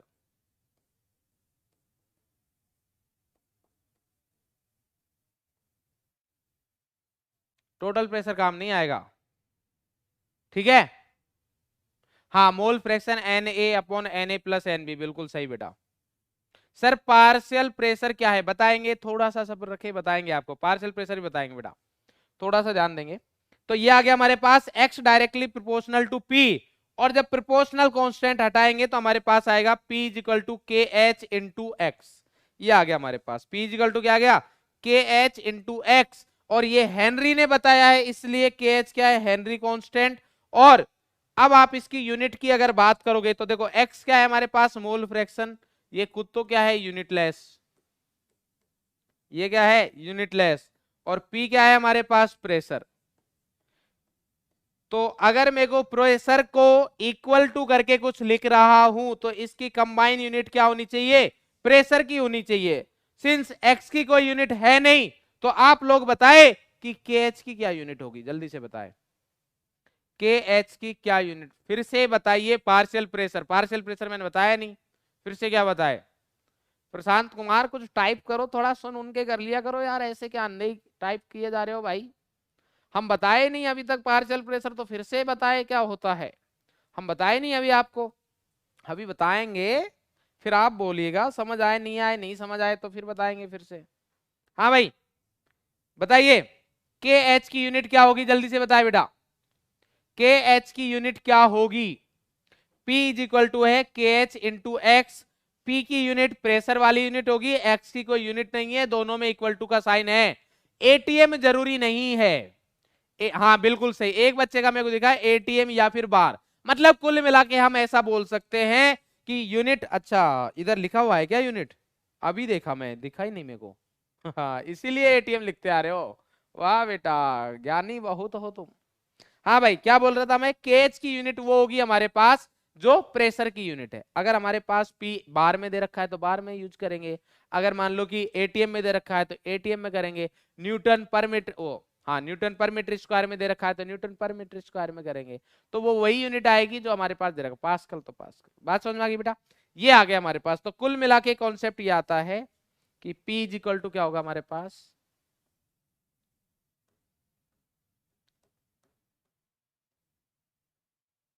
के एच इनटू की जगह मैं डॉट लगा रहा हूं क्योंकि x से ही मोल फ्रैक्शन को डिनोट करते हैं, और ये आएगा हमारे पास। अब देख लो इधर मैं और थोड़ी चीजों में जिससे कंफ्यूजन ना रहे, ये क्या आएगा P गैस, और ये क्या है X गैस। कहां पर, X gas in liquid, P gas above the liquid, बस खत्म कहानी।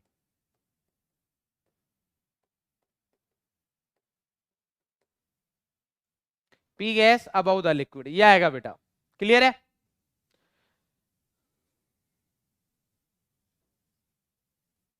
पार्शियल प्रेशर को समझा रहा हूं, समझ लेना। फिर से 11th के पाप धुलने का टाइम आ गया, इधर ध्यान दो।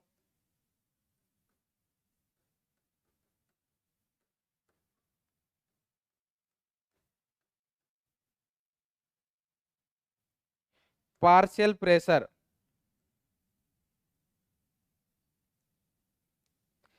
देखो भाई इधर हम एक डब्बा बना रहे हैं, इसमें हम एक गैस फिल करना चाहते हैं, गैस ए, जिसके मोल से हमारे पास Na। इस डब्बे का जो वॉल्यूम है वो है वॉल्यूम V, इस डब्बे का जो वॉल्यूम है वो V है, इधर जो टेम्परेचर है वो है T। तो क्या आप मुझे बता सकते हो कि इस गैस का प्रेशर क्या होगा। ये आइडियल गैस है हमारे पास, क्या है बेटा, आइडियल गैस है। अभिषेक जी इसका आंसर दीजिए, इसका आंसर दीजिए भाई, जल्दी से बताए बेटा, जल्दी से फास्ट। गैस ए क्या होगा। सौम्या मिश्रा बिल्कुल सही है बेटा, बट वो अभी अपन नहीं डिस्कस करेंगे, जल्दी बताए। गैस ए का प्रेशर क्या होगा, आइडियल गैस है, प्रेशर फाइंड करना है आपको। बिल्कुल सही जवाब आ गया कि सर पी ए जो होगा हमारे पास, एन ए मतलब होता क्या है, PV is equal to nRT, ये आप सभी को पता है। पीवी इज इक्वल टू क्या होगा, एनआरटी। तो अभी गैस ए की बात कर रहे हैं तो अपन पी ए, तो मोल्स भी इसी के लेंगे, तो क्या आ जाएगा हमारे पास n A R T upon V, ये आ गया हमारे पास। कोई समस्या नहीं है। अब क्या किया, एक बंधु आया, उसने बोला कि यार ओनली भाई गैस ए ही है मेरे पास, और है गैस बी, उसको भी डाल दो इसमें।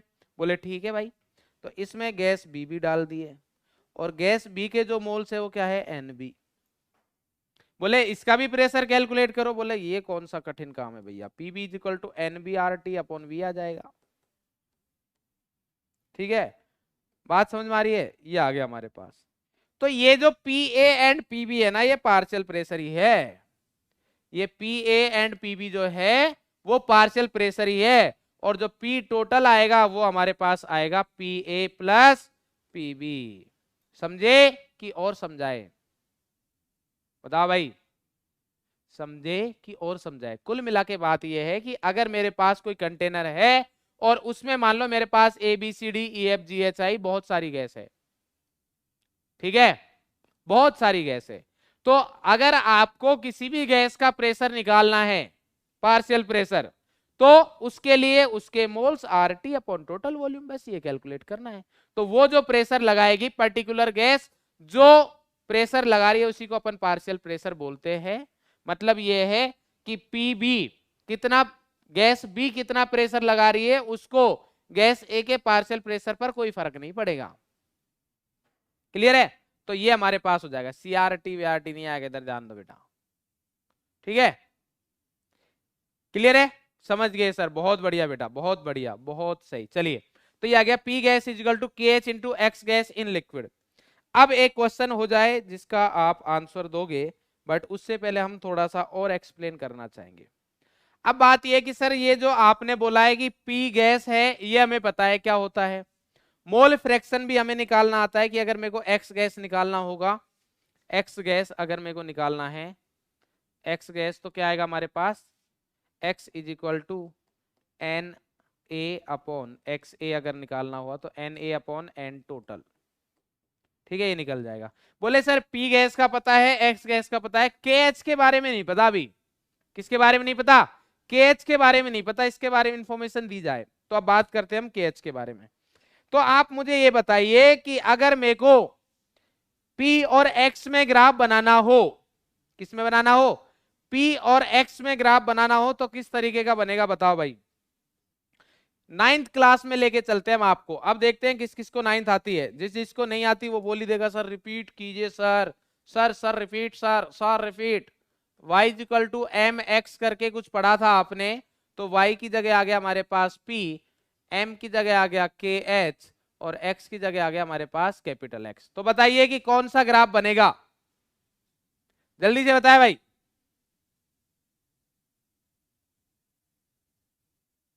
जल्दी से बताए भाई, क्या ग्राफ बनेगा इधर? अगर मैं P और X में ग्राफ बनाना, स्ट्रेट लाइन जो कि ओरिजिन से जाएगी। अदिति का बिल्कुल सही जवाब है, बहुत बढ़िया बेटा, बहुत बढ़िया, बहुत बढ़िया। मतलब लग रहा है कि एक लिख रहा है y equal to M X plus C. कौन है भाई? सी कहां दिख रहा है? सी इंटरसेक्ट 0 है, ये आ गया हमारे पास। तो ऐसा ग्राफ बना दे तो हम इधर बना सकते हैं भाई। पार्शियल प्रेशर, मोल फ्रैक्शन, ये हमारे पास आ गया। जो स्लोप होगा वो क्या होगा हमारे पास? जो स्लोप है वो इक्वल टू के एच है हमारे पास। सही है, कोई समस्या? बोलो भाई। अब देखो हम अब बात कर लेते हैं सॉल्युबिलिटी की। जब हमारे पास कौन सा ये यूज कर सकते हैं, जब हमारे पास प्रेशर हमने कितना यूज किया, मान लो ये हमारे पास पार्शियल प्रेशर इतना है, तो इसकी सॉल्युबिलिटी कितनी है? ये सॉल्युबिलिटी है। जब हमने पार्शियल प्रेशर बढ़ा के मान लो इतना कर दिया, तो हमारे पास इसकी सॉल्युबिलिटी कितनी आ गई? इतनी सॉल्युबिलिटी आ गई। तो जैसे जैसे प्रेशर बढ़ा रहे हैं वैसे वैसे सॉल्युबिलिटी बढ़ रही है। ये बात आप समझ पा रहे हो? बोलो भाई, क्लियर है? जब जैसे जैसे हमारे पास पार्शियल प्रेशर बढ़ रहा है वैसे वैसे मोल फ्रैक्शन बढ़ रहा है, मतलब सॉल्युबिलिटी बढ़ रही है, और यही तो हेनरी ने बोला था। अब मैं आपसे एक चीज बोलना चाहूंगा कि जो ये x जो के एच है वो पर्टिकुलर गैस के लिए सेम होता है, कांस्टेंट रहता है वैल्यू। जैसे अगर मैं HCl के लिए बोलूंगा तो HCl के लिए KH की वैल्यू फिक्स रहेगी, बट ध्यान रखना टेम्परेचर सेम होना चाहिए। क्लियर? बहुत बढ़िया बेटा। टेम्परेचर क्या होना चाहिए? कांस्टेंट। टेम्परेचर चेंज नहीं होना चाहिए, नहीं तो KH भी चेंज हो जाएगा। ठीक है भाई? तो सेम टेम्परेचर के लिए KH की वैल्यू सेम रहेगी। Different gases have different KH values, it is fixed for a particular gas. KH increases, ये अब ये वाली लाइन है, KH increases as temperature increases. ये लाइन बहुत इंपॉर्टेंट है, ध्यान रखना कि हमारे पास जो KH है वो टेम्परेचर के साथ क्या होगा? इंक्रीज होगा। ठीक है? अब देखो ये क्या बोल रखा है, higher the value of KH lesser is the solubility. बताए ये चीज समझ में आ रही है क्या? क्या आप इस चीज को समझ पा रहे हैं कि इसमें लिख रखा है कि KH की वैल्यू जितनी ज्यादा होगी उतनी सॉल्युबिलिटी कम होगी? बताइए भाई, क्या मैं ऐसा बोल रहा है ये KH इनवर्सली प्रोपोर्शनल सॉल्युबिलिटी? क्या कोई भी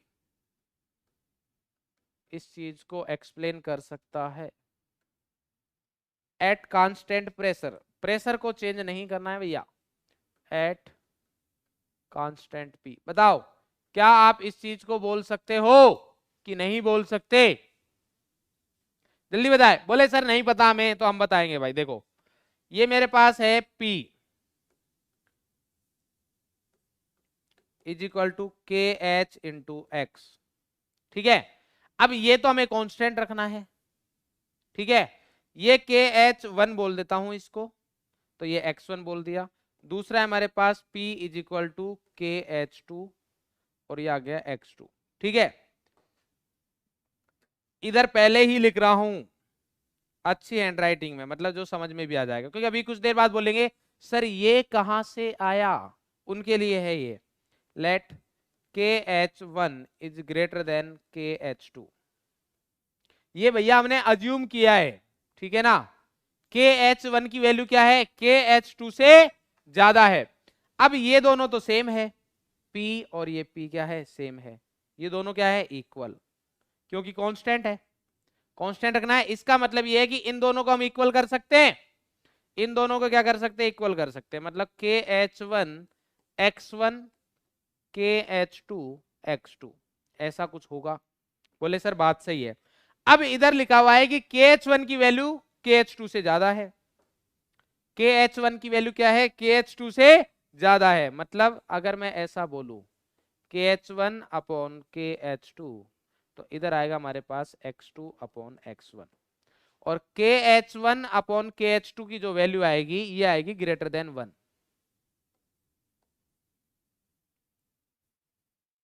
KH1 इधर लिख देता हूं मैं, ऐसा लिख सकता हूं KH1 upon KH2 greater than 1। बोलो भाई ये बात समझते हो। KH1 अपॉन KH2 की वैल्यू क्या है, KH मतलब कोई बताओ, KH बेटा मतलब ये है कि टाइम से क्लास में आओ और खुद से दूसरे लोगों को मतलब बताओ, काहे लेट आओ, और दूसरे लोगों से पूछो आप, है ना। ऐसा तो नहीं होना चाहिए। KH बेटा है हेनरी कांस्टेंट, बताया तो था यार, क्या हो गया। हाँ भाई ये आ गया हमारे पास, KH1 की वैल्यू KH2 से ज्यादा है, क्यों, क्योंकि KH1 की वैल्यू KH1 बाई KH2 की वैल्यू ग्रेटर देन 1 है। ऐसा क्यों, क्योंकि KH1 की वैल्यू ज्यादा है KH2 से। तो अगर ऐसा है इसका मतलब ये ग्रेटर देन 1 है, तो इससे मैं ये भी कंक्लूजन निकाल सकता हूं कि X2 की वैल्यू X2 बाई X1 की वैल्यू ग्रेटर देन 1 है। और अगर X2 बाई X1 की वैल्यू ग्रेटर देन 1 है, इसका मतलब यह है कि X2 ज्यादा होगा किससे, X1 से। और अगर ऐसा है मतलब सॉल्युबिलिटी क्या हो गई, X2 ज्यादा है। तो देखो KH1 कम था, X2 ज्यादा है, तो सॉल्युबिलिटी इनवर्सली प्रोपोर्शनल हो गई KH के। क्लियर है भैया, अरे बोलो, समझे कि और समझाएं। अगर समझ गए तो जल्दी से थम्स अप भेज दो यार, जिससे अपन आगे राउल्स लॉ पढ़ना है बेटा। आज आज आपको डीपीपी नहीं मिलेगी क्योंकि उतना कंप्लीट नहीं होगा, ओनली हेनरीज लॉ है। कल आपको डीपीपी मिलेगी जिसमें हेनरीज लॉ के भी क्वेश्चन होंगे और राउल्स लॉ के भी होंगे। बोलो भाई समझे, क्लियर है, बहुत बढ़िया शाबाश। अब देख लो ये टेम्परेचर वाली चीजें एक्सपेरिमेंटल चीजें, उस पर अपन कुछ बोल नहीं सकते। एनसीईआरटी की लाइन है, it can be seen from the table below that KH values for both N2 and O2 increases with increase, क्या दे रखा है,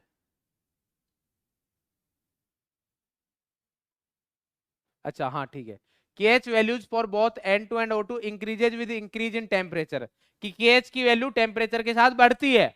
अगर KH की वैल्यू टेम्परेचर के साथ बढ़ेगी तो क्या आप मुझे ये बता सकते हो, बताइए भैया। अब आप लोगों से एक क्वेश्चन आता है और आप खुद बताएंगे कि ये हमारे पास है P A is equal to KH into XA, और फिर से हमारे पास PA is equal to KH dash, और ये आ गया हमारे पास XA डैश। ध्यान से समझना, पहले क्वेश्चन समझेंगे देन आंसर बताएंगे, ठीक है। तो क्वेश्चन क्या है भाई, क्वेश्चन ये है कि हमारे पास ये जो टेम्परेचर है एट 300 केल्विन, और ये जो टेम्परेचर है ये है हमारे पास 400 केल्विन। पी ए दोनों का सेम है, तो आपको रिलेशन बताना है, फाइंड रिलेशन बिटवीन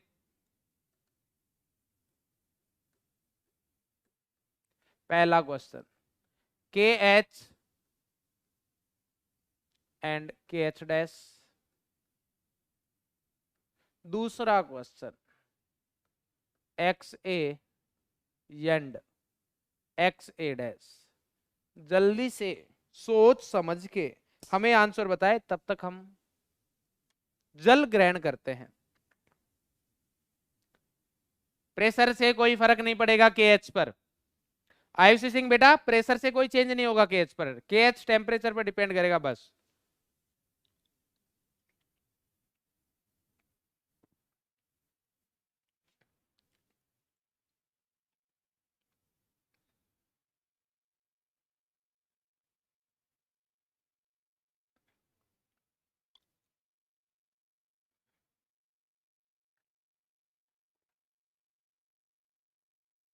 एक बंदे का नाम है रिदम तिवारी।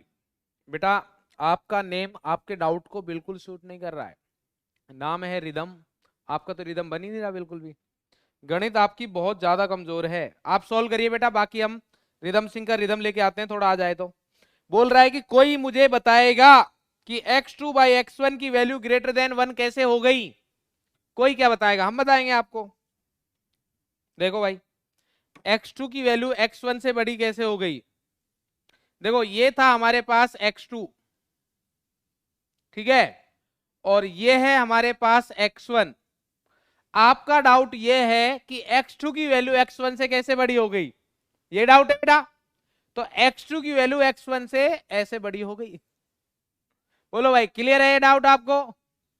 अरे ये डाउट था कि x2 की वैल्यू x1 से कैसे बड़ी हुई, तो x2 की वैल्यू x1 से ऐसे बड़ी हुई।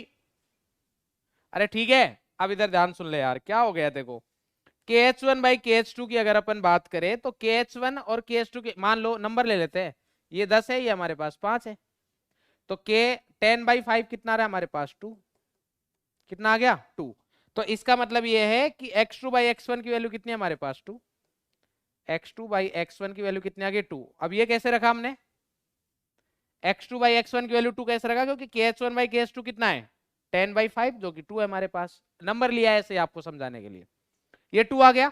तो अब x2 बाई x1 की वैल्यू 2 है, क्या है ये, एक से तो बड़ी है, अरे बड़ी है ना भाई, तो यही तो लिखा है उधर। और ये 2 कैसे आएगा, 2 तब आएगा जब हमारे पास x2 की वैल्यू बड़ी होगी किससे, x1 से, वरना तो अगर x2 की वैल्यू छोटी होती तो छोटा नंबर आता ना यार। क्लियर है भाई, चलो बहुत बढ़िया। हाँ भाई तो अभी हम थे इधर, इसका आंसर क्या है बेटा x2, इसका आंसर बताओ जल्दी से, XA dash greater than XA। Ayush Bisht का मेरे को ये दिखा है मैसेज, उसके अलावा निखिल है, ये रहने देते हैं, इसको नहीं बोलते हैं, कुछ छोड़ते हैं। और KH डैश की वैल्यू ग्रेटर देन KH। देखो भाई इधर लिखा हुआ है कि it can be seen from the table that KH की वैल्यू जो है KH डायरेक्टली प्रोपोर्शनल टेम्परेचर, मतलब जैसे जैसे टेम्परेचर बढ़ेगा वैसे वैसे KH की वैल्यू बढ़ेगी। तो अगर ये हमारे पास 300 है, ये 400 है, तो इससे हम ये बोल सकते हैं क्या कि, क्या बोलेंगे, टेम्परेचर किसका ज्यादा है KH डैश का, तो KH dash greater then KH, ये आ गया हमारे पास, KH dash greater then KH आ गया, इस चीज में कोई समस्या नहीं है। दूसरी बात हमें यह पता है कि अगर प्रेशर सेम है तो जिसका KH ज्यादा होगा उसकी सोलिबिलिटी उतनी ही कम होगी, समझे, सही है। तो इसका मतलब यह है कि अगर डैश KH में बड़ा है तो दूसरा, ये तो फर्स्ट हो गया, और सेकंड क्या होगा हमारे पास, सेकंड होगा कि sir KH, second, second question क्या था, ये अच्छा क्वेश्चन है बेटा जो मैंने अभी बोला है, मेंस 2021 में क्वेश्चन आया हुआ है, अभी दिखाऊंगा मैं आपको, देखो, और उसका जवाब खुद दोगे। क्या है भाई हमारे पास, ये है XA और XA डैश, तो XA डैश की वैल्यू क्या हो जाएगी इस बार कम। क्लियर है भाई, ठीक है। देखो उसने बता रखा है कि देखो O2 का जो हमारे पास KH की वैल्यू है 293 पर कितनी है 34.86, और O2 की 303 पर कितनी होगी 46.82, बोल रखा है कि ऐसे बढ़ती है, इधर 76 से 88 पहुंच गई है ना, तो अलग अलग हो रही है ये टेबल। अगर किसी के माइंड में आए कि सर ये टेबल याद करनी है, बिल्कुल दूर दूर तक याद नहीं करनी है, कोई जरूरत नहीं है। क्लियर बेटा, चलो अब एक क्वेश्चन करो आप ये जल्दी से, पहले थ्योरेटिकल करते हैं देन अपन न्यूमेरिकल क्वेश्चन करेंगे, फास्ट जल्दी से बेटा।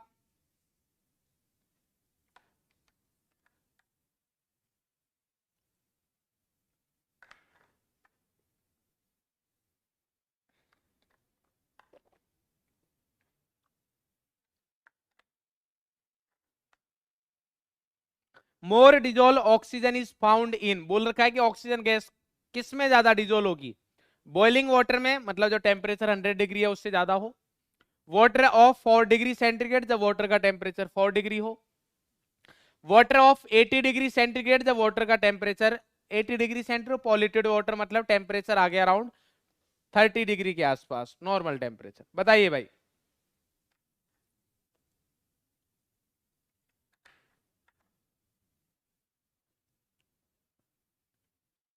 जल्दी से सोचिए भाई क्या होगा। संजना बिल्कुल सही आंसर है बेटा। साक्षी का ठीक नहीं है आंसर। अब थोड़ी चैट फास्ट हो गई। रोहित सही बेटा, सौम्या सही, सही सही, मैक्सिमम का आंसर सही आ रहा है। देखो सिंपल सा है, तो हमारे पास ये है कि टेम्परेचर किसका ज्यादा था बताओ, ये 400 केल्विन पे टेम्परेचर ज्यादा था, तो टेम्परेचर ज्यादा तो सॉल्युबिलिटी क्या होगी, कम। तो इसका मतलब ये है कि अगर जैसे जैसे आप टेम्परेचर बढ़ाओगे, जैसे जैसे आप टेम्परेचर अगर बढ़ाते हो तो सॉल्युबिलिटी ऑफ गैस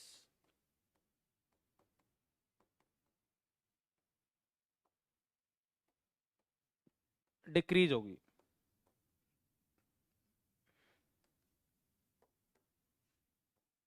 ठीक है, ये चीज मैं प्रूव कर चुका हूं। तो इधर ही हमारे पास यही दे रखा है, हमारे पास बॉइलिंग वाटर टेम्परेचर बहुत ज्यादा है, सबसे कम टेम्परेचर का है बी, बी में टेम्परेचर सबसे कम है, इसका मतलब ये मेंस 2021 का क्वेश्चन है। और ऐसे क्वेश्चन सीयूईटी में आ सकते हैं।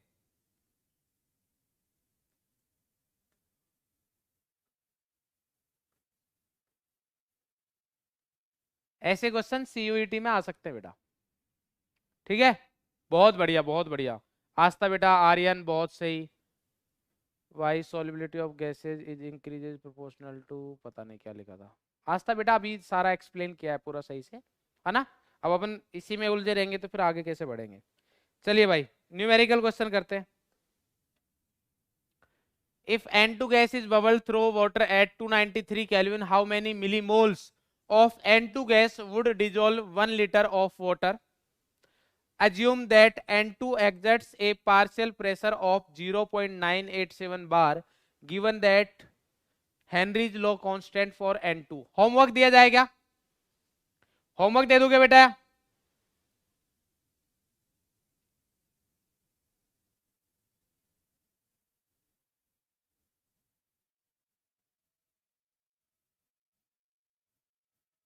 होमवर्क दे दे बेटा, कल डिस्कस कर लेंगे अपन, है ना। एक बच्चे का इसका आंसर भी आ गया, अब वो कहां से आया वो तो हमें पता है। ठीक है, होमवर्क दे रहा हूं, नेक्स्ट क्लास में डिस्कस कर लेंगे, है ना।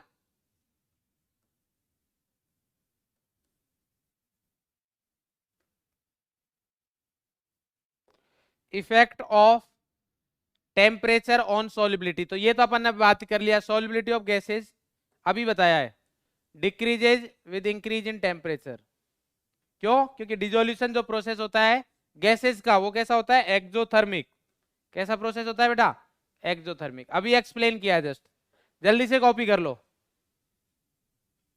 जल्दी से कॉपी करो, देन अपन राउल्स लॉ भी पढ़ना है अपन को, ना। होमवर्क के क्वेश्चन दूंगा मैं आज आपको बहुत सारे, तो सबके मेरे को मैं देखूंगा कि कौन कौन से बच्चे ने, जैसे कोई भी लिख रहा है, जैसे मान लो कि अखिल है, अखिल अगर आंसर देता है तो होमवर्क का क्वेश्चन नंबर 1 का आंसर ये, 2 का ये, 3 का ये, 4 का ये, 5 का ये, एक साथ भेज देना। तनिष्क देखूंगा बेटा कल आप आंसर करते हो नहीं करते। आयुषी, रितिका, अंश, नैन्सी, कल देखेंगे बेटा, ना। मतलब कमेंट में देखूंगा मैं कि आपने आंसर किया है या नहीं किया। होमवर्क दे देता हूं एक बार, ये भी होमवर्क है।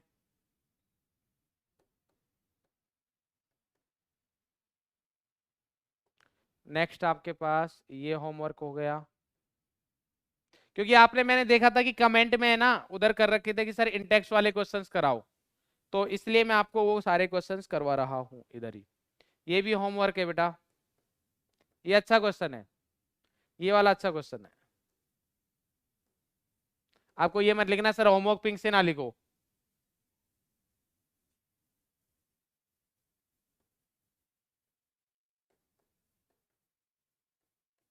ये भी बढ़िया क्वेश्चन है, अच्छा है। ठीक है, अब हेनरीज लॉ अपन ने पढ़ लिया, उसके एप्लीकेशन देख लेते हैं, आपको पता होंगे वैसे ये। एक तो हमारे पास जो आप पेप्सी वगैरह पीते हो ना, कोल्ड ड्रिंक, उनमें हमारे पास, या फिर आप सोडा बोतल होती है उसमें ये यूज में होती है, to increase the solubility of CO2 in soft drinks and soda water, the बोतल is sealed under high pressure. High pressure से अपन उसको इसलिए मतलब क्लोज करते हैं क्योंकि जिससे हमारे CO2 गैस उसमें क्या हो जाए, डिजोल्व हो जाए, क्योंकि जितना ज्यादा प्रेशर लगाएंगे गैस का उतनी ज्यादा सॉल्युबिलिटी होगी। क्लियर है बेटा? नेक्स्ट है हमारे पास, at high altitude the partial pressure of oxygen is less than that at the ground level because, अभी मैं नेम भूल गया, क्या नेम था बच्चे का, ठीक है, पता नहीं, एक ने डाउट पूछा था कि वही सेम कि सर प्रेशर किसका होगा, गैस का होगा या किसका, खुशी का था शायद डाउट। तो उनका डाउट ये था कि जब हमने हेनरीज लॉ पढ़ा था P = KH × X, तो इसमें जो P होगा वो किसका होगा, गैस का। तो अब देखो हमारे पास उसका आंसर इधर मिल रहा है, eight high altitude the partial pressure of oxygen is less than that at the ground level because atmospheric pressure is less, low blood oxygen causes anoxia. ये हमारे पास डिजीज का नेम है। तो अब होता क्या है, ध्यान से समझना भाई, जैसे जैसे अपन हाई एल्टीट्यूड पर जाएंगे तो जो ऑक्सीजन गैस है, या मैं टोटल प्रेशर की बात करता हूं, कम होता है। टोटल प्रेशर कम होगा तो हमारे पास जो ऑक्सीजन गैस है उसका पार्शियल प्रेशर भी कम हो जाएगा। अब ऑक्सीजन गैस का पार्शियल प्रेशर कम होने की वजह से जो हमारा ब्लड है, जो कि कैसा है, लिक्विड, उसमें ऑक्सीजन गैस की सॉल्युबिलिटी क्या हो जाएगी, कम हो जाएगी। ठीक है? अब क्यों हो रहा है, क्योंकि ऑक्सीजन गैस की सॉल्युबिलिटी कम हो गई, क्योंकि ऑक्सीजन का पार्शियल प्रेशर उधर क्या है, कम है, तो ऑक्सीजन का पार्शियल प्रेशर कम है। समझ में आया? तो उसकी वजह से क्या होता है, एनोक्सिया। और सेम ऐसा ही है, to avoid bends painful effects during the decompression of scuba divers, oxygen diluted with less soluble helium gas is used, जिससे कि प्रेशर वगैरह बढ़ जाए। जल्दी से करो बेटा ये,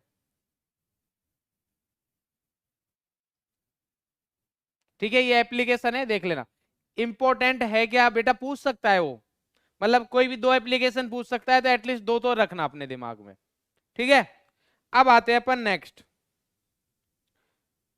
अभी तक हमने पढ़ी थी सॉल्युबिलिटी किसकी बेटा, वेपर प्रेशर पे आएंगे भैया। अभी हमने पढ़ा था सॉलिड इन लिक्विड, अभी अपन बात करेंगे लिक्विड लिक्विड। ठीक है? सबसे पहले आता है हमारे पास वेपर प्रेशर, कि वेपर प्रेशर क्या होता है, बताइए भाई। वेपर प्रेशर डेफिनेशन समझना बहुत इंपॉर्टेंट है, समझना बहुत इंपॉर्टेंट है ना, याद तो कोई भी कर लेगा। तो डेफिनेशन देखो क्या होता है। वेपर प्रेशर को समझाने के लिए पहले हम कुछ ऐसे बोलना चाहेंगे कि हमारे पास ये कुछ है, ठीक है, और ये कुछ में ये कुछ है।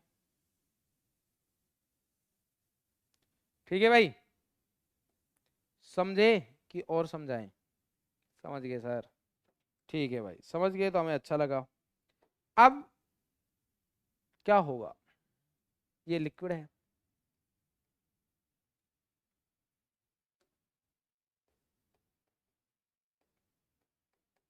अब आप मुझे ये बताइए कि आपके पास वाटर बोतल है, उसमें वाटर है, तो क्या उसका वेपोराइजेशन होगा? अगर लिक्विड स्टेट में है हमारे पास लिक्विड, तो कोई भी टेम्परेचर हो, चाहे कोई भी हो, मतलब यार 10 डिग्री 20 डिग्री 30 डिग्री, अभी वाला टेम्परेचर मतलब अपन 49 डिग्री 50 डिग्री बोल सकते हैं। तो आप मुझे ये बताइए कि क्या उसका वेपोराइजेशन होगा?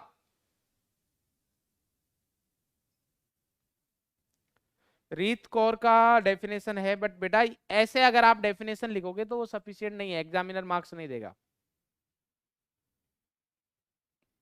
देखो, कोई भी लिक्विड, ध्यान से समझना मैं क्या बोल रहा हूं, कोई भी लिक्विड अगर लिक्विड स्टेट में है, कोई लिक्विड अगर लिक्विड स्टेट में है, तो चाहे टेम्परेचर कोई भी हो, उसका वेपोराइजेशन होगा ही होगा, होगा भाई, होगा। मैक्सिमम लोग नो बोल रहे हैं यार, मेरे को समझ में नहीं आ रहा क्यों बोल रहे नो। तुम क्या सोच रहे हो कि 100 डिग्री सेंटीग्रेड पर जाके ही मतलब वाटर वेपर में कन्वर्ट होता है? अगर ऐसा सोच रहे हो तो काहे पानी सूख रहा है भाई, काहे पानी खत्म हो रहा है, बताओ मेरे को।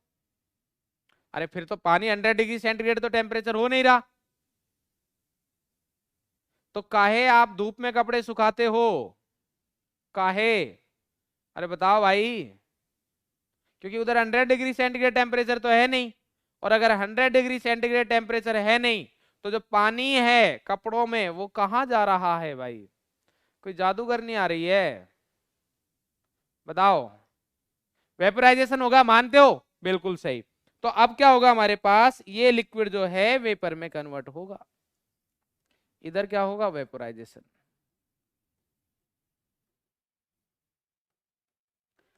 अब क्या हुआ, बताओ क्या हुआ? हुआ ये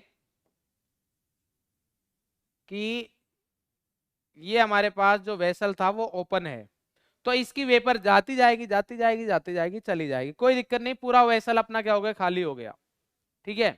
अब उसके बाद क्या हुआ, एक बंधु आया, उसने बोला कि सर वेस्ट क्यों कर रहे हो यार, ऐसा करो आप इसको क्लोज कर दो। बोले ठीक है यार, हम क्लोज कर देते, हमें तो इस चीज में कोई समस्या नहीं है, जैसा आप चाहोगे हम वैसा ही कर देंगे, हमें कोनो समस्या नहीं है। ठीक है भाई, हमने क्या कर दिया, इसको क्लोज कर दिया। अब जैसे ही इसको क्लोज किया, तो अब लिक्विड से वेपर तो अभी भी बनेगा, लिक्विड से वेपर तो अभी भी बनेगा, बट अभी क्या होगा, वेपर से अब ऐसा तो होगा नहीं कि पूरा लिक्विड है, वेपर बनता जा रहा है बनता जा रहा है बनता जा रहा है और पूरा लिक्विड वेपर में हो गया, ये तो होगा नहीं। तो क्या आप ऐसा सोच रहे हो कि सर पहले लिक्विड से वेपर बनेगा और फिर बाद में बंद हो जाएगा वेपर बनना? अगर ऐसा सोच रहे हो तो वो भी रॉन्ग है। अगर आप ऐसा सोच रहे हो भाई, ये तो आपको पता है कि जैसे मान लो आपने क्या किया, ग्लास है और ग्लास को मान लो किसी से कवर कर दिया आपने, या बोतल है आपके पास, पानी की बोतल है और उसमें आपने कैप लगा हुआ है, पूरा क्लोज करके अगर आप रखते हो रूम में, तो आपको पता है कि वो बाहर नहीं जाता है पानी, मतलब वॉल्यूम उसका सेम रहता है, ऑलमोस्ट ज्यादा चेंज नहीं होता। अगर वहीं पर अगर धूप में रख दोगे तो वॉल्यूम थोड़ा सा चेंज रहेगा, बट अगर आप उसको रूम में लेके आओगे तो वापस से थोड़ा वॉल्यूम बढ़ जाएगा। क्यों? क्योंकि उधर वेपर ज्यादा बनी हुई है, इधर कम है। तो वेपर तो बनेगी, वेपर बनेगी, बट अब होगा क्या कि वेपर बनना खत्म नहीं होगा, साथ साथ में हमारे पास जो वेपर है, इधर क्या है हमारे पास, वेपर, देखो ये है वेपर, दिख रही है क्या, नहीं दिख रही? अभी दिखाते हैं आपको, ये हमारे पास है वेपर, देखो ये वेपर है, दिख गई होगी अब तो यार। और जिसकी फूटी हुई है आंखें, किस्मत नहीं है, किस्मत थोड़ी ना फूट सकती है यार, किस्मत तो बनाते हैं अपन, है ना? हाँ भाई, तो ये हमारे पास वेपर, तो इस वेपर का साथ साथ होता है कंडेंसेशन, ये जो प्रोसेस है इसको बोलते हैं अपन कंडेंसेशन।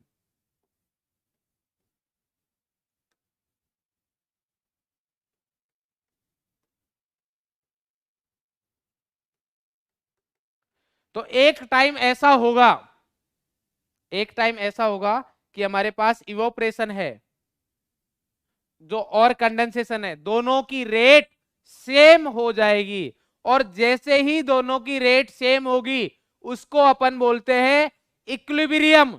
और जो ये हमारे पास वेपर बनी हुई है, ये गैस ही तो है, तो ये जो वेपर बनी हुई है, गैस नहीं बोलूंगा मैं, जो ये वेपर बनी हुई है, इस लिक्विड सरफेस पर कुछ ना कुछ प्रेशर लगाएगी, और जो प्रेशर लगेगा उसी को बोलेंगे वेपर प्रेशर। बट कब?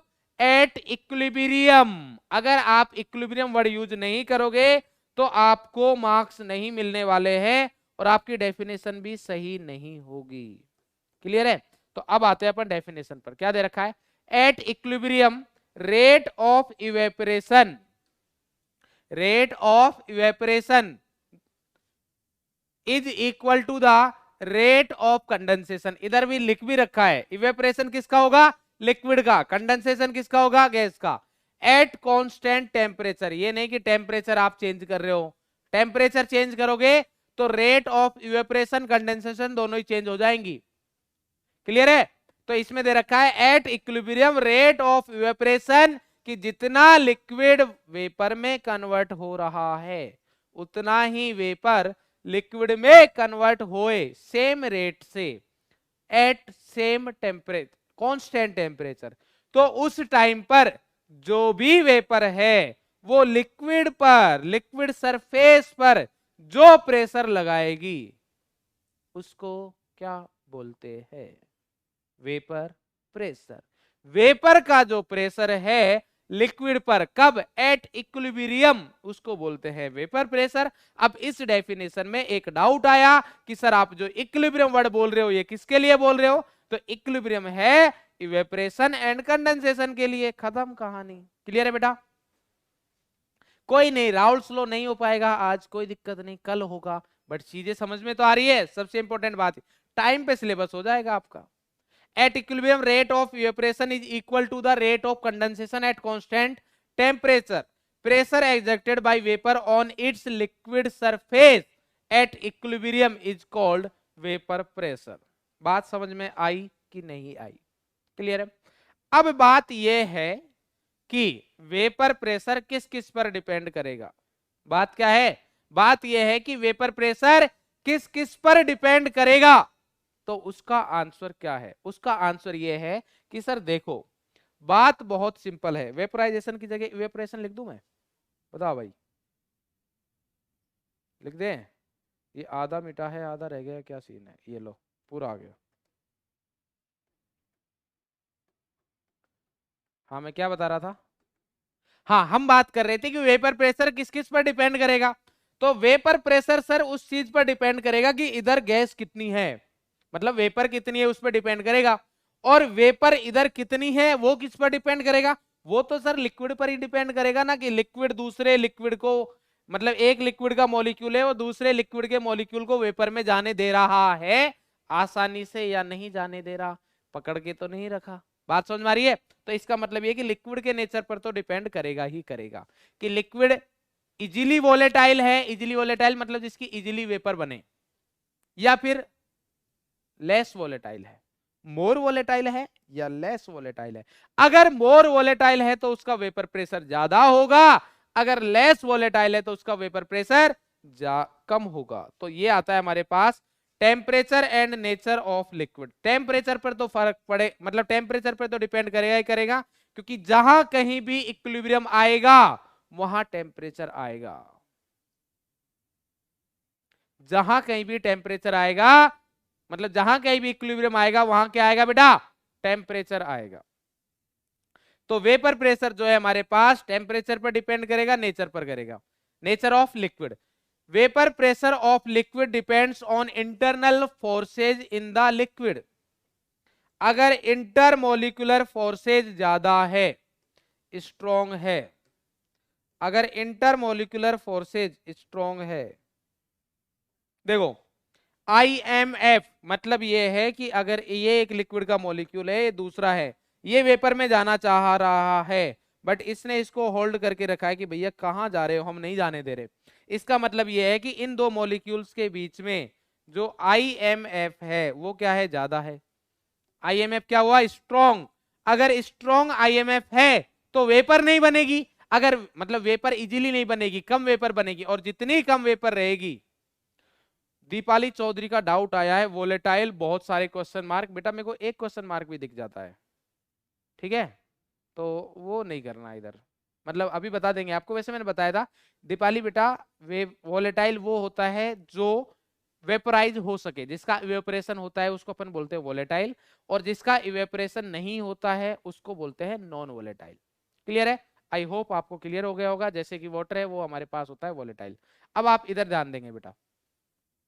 हाँ भाई, तो आईएमएफ की बात कर रहे थे हमारे पास। तो आईएमएफ अगर स्ट्रॉन्ग हुआ, इंटरमोलिकुलर फोर्स स्ट्रॉन्ग हुआ, तो वेपर प्रेशर क्या होगा? कम, क्योंकि वेपर ही नहीं बन रही तो वेपर प्रेशर किसका लेके आओगे? बात समझ में आई? अगर वेपर ही नहीं बन रही तो वेपर प्रेशर किसका लेके आओगे? क्लियर है? तो ये हो गया हमारे पास क्लियर। दूसरा, किस किस पर डिपेंड नहीं करता है, ये बहुत इंपॉर्टेंट बात है। तो vapour pressure doesn't depend upon size. किसके साइज पर? कि जो हमारे पास साइज या क्वांटिटी की बात कर दे अपन, ठीक है। ऐसा नहीं कि मान लो मैंने 10 किलो वाटर, मतलब 10 लीटर वाटर लिया और 1 लीटर वाटर लिया, बोले सर इनका वेपर प्रेशर। तो अगर टेम्परेचर सेम है तो चाहे आप 1 लीटर लो, 100 ml लो, 1000 लीटर लो, कितना भी वाटर लो, उसका at given temperature vapour pressure same होगा। और चाहे आप उसको वाटर बोतल में लो, चाहे किसी में भी लो, उसका भी वेपर प्रेशर सेम होगा। मतलब वेसल के साइज पर भी डिपेंड नहीं करेगा। क्यों नहीं करेगा?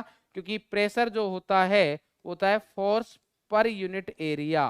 तो पर यूनिट एरिया की बात करेंगे ना अपन, तो भाई एरिया फिक्स कर लेंगे, उसमें उतना ही प्रेशर लगाएगा। क्लियर है? And shape of vessel, amount of liquid, surface area of liquid, इन सब पर डिपेंड नहीं करने वाला है। तो ये किस पर डिपेंड करता है ये इंपॉर्टेंट है, बट इससे भी ज्यादा ये इंपॉर्टेंट है कि किस किस पर डिपेंड नहीं करता है। क्लियर है? बात समझ में आ गई? अब सबसे इंपॉर्टेंट पॉइंट स्टार्ट होने वाला है हमारे पास कि हमारा जो वेपर प्रेशर है किसका, liquid in liquid solution. Raoult's law आ गए हैं, vapour pressure of liquid liquid solution. अब हमारे पास जो लिक्विड लिक्विड सॉल्यूशन है तो इसमें हमारे पास दो टाइप है, solution of two volatile liquids, solution of two volatile liquid. Both solute and solvents क्या होने चाहिए हमारे पास, वोलेटाइल होने चाहिए। उसके लिए अपन सबसे पहले बात कर रहे हैं, वोलेटाइल का मीनिंग सबको समझ में आ गया, वोलेटाइल मतलब जिसकी वेपर बन रही है उसको अपन बोलते हैं वोलेटाइल। क्लियर है बेटा। अब बात करते हैं कि इसके बारे में क्या बोला है। तो इसके बारे में राउल्स भाई साहब आए और इन्होंने अपना प्रीशियस टाइम दिया और उसको हम स्टडी करेंगे, बेचारे ने इतना मेहनत की है तो अब इनके बारे में थोड़ी बात हो जाए। और ये इस चैप्टर में सबसे इंपॉर्टेंट है, राउल्स लॉ इस चैप्टर का सबसे इंपॉर्टेंट टॉपिक है क्योंकि इसी से आपकी एक कोलिगेटिव प्रॉपर्टी भी एक्सप्लेन हो जाएगी। ठीक है, राउल्स लॉ कल करा देना सर। जगदीप जी कल का तो किसी, यार विकास सर की बात कैसे भूल जाते हो, क्या बोला उन्होंने, अगर आप सोचोगे कल तो निकल जाएगा पल, तो पल को नहीं निकलने देंगे, इधर जान दो। Applicable only for ideal solution. ठीक है, किसके लिए एप्लीकेबल है बेटा, आइडियल सॉल्यूशन के लिए। Raoult's law non ideal solution में यूज नहीं होता है, एप्लीकेबल नहीं होता है। अब आपका क्वेश्चन आएगा कि सर आइडियल सॉल्यूशन क्या होता है, उसका मेरा जवाब होगा कि हम नेक्स्ट लेक्चर में, मतलब बाद में पढ़ेंगे इसी चैप्टर में। और अगर फिर भी किसी को बेचैनी हो रही है अंदर से तो मैं बता देता हूं, राउल्स लॉ किसके लिए एप्लीकेबल होता है, आइडियल सॉल्यूशन। आइडियल सॉल्यूशन क्या होता है, जिसके लिए राउल्स लॉ एप्लीकेबल होता है उसको अपन बोलते हैं आइडियल सॉल्यूशन। ठीक है, अब इधर आओ, राउल्स लॉ बोलता क्या है, it state that for a solution of volatile liquids the partial vapour pressure of each components of the solution is directly proportional to its mole fraction present in solution। सबसे important बात यह है इसकी, कौन सी, जो नजरअंदाज कर देते हैं हम, कि जो मोल फ्रैक्शन है वो कहां पर है, present in mole present in solution. Solution ये पता है क्या बोल रहा है, इसकी बात मैं बताता हूं यार, ये घुमा दिया थोड़ा ना, चलो थोड़ा ठीक कर देते हैं आपको। ये बोल रहा है कि ये हमारे पास कोई वेसल है, क्या है बेटा, ये वेसल है, इसमें हमने क्या कर दिया, दोनों अलग अलग कर देते हैं हम, ये लो दो लिक्विड कर देते हैं एक बार, और दोनों ही क्या है, वोलेटाइल है, दोनों ही कैसे हैं, वोलेटाइल है। ये हो गया हमारे पास ए, ये हो गया हमारे पास ए, और ये हो गया हमारे पास, इसको किस कलर से कर, व्हाइट से कर देता हूं, ये हो गया हमारे पास बी, व्हाइट वाला क्या है, बी है। ठीक है, तो ये बोल रहा है कि जो इसका पार्शियल प्रेशर इधर लगेगा, ध्यान से समझना, तो इधर क्या है हमारे पास, एक्स ए मोल फ्रैक्शन, ध्यान से समझ लेना, मोल फ्रैक्शन ऑफ ए। कल नहीं बताऊंगा मैं, ये कल एक्सप्लेन नहीं करूंगा, ये इधर आज समझ लो अच्छे से, मोल fraction of A in liquid, ये सबसे इंपॉर्टेंट है इसमें, ये जो मैं लिखा है ना, ये सबसे इंपॉर्टेंट है। एक्स ए क्या है, mole fraction of A in liquid. और सिमिलरली अगर मैं बोलूं आपको कि एक्स बी क्या है, तो एक्स बी क्या होगा, मोल फ्रैक्शन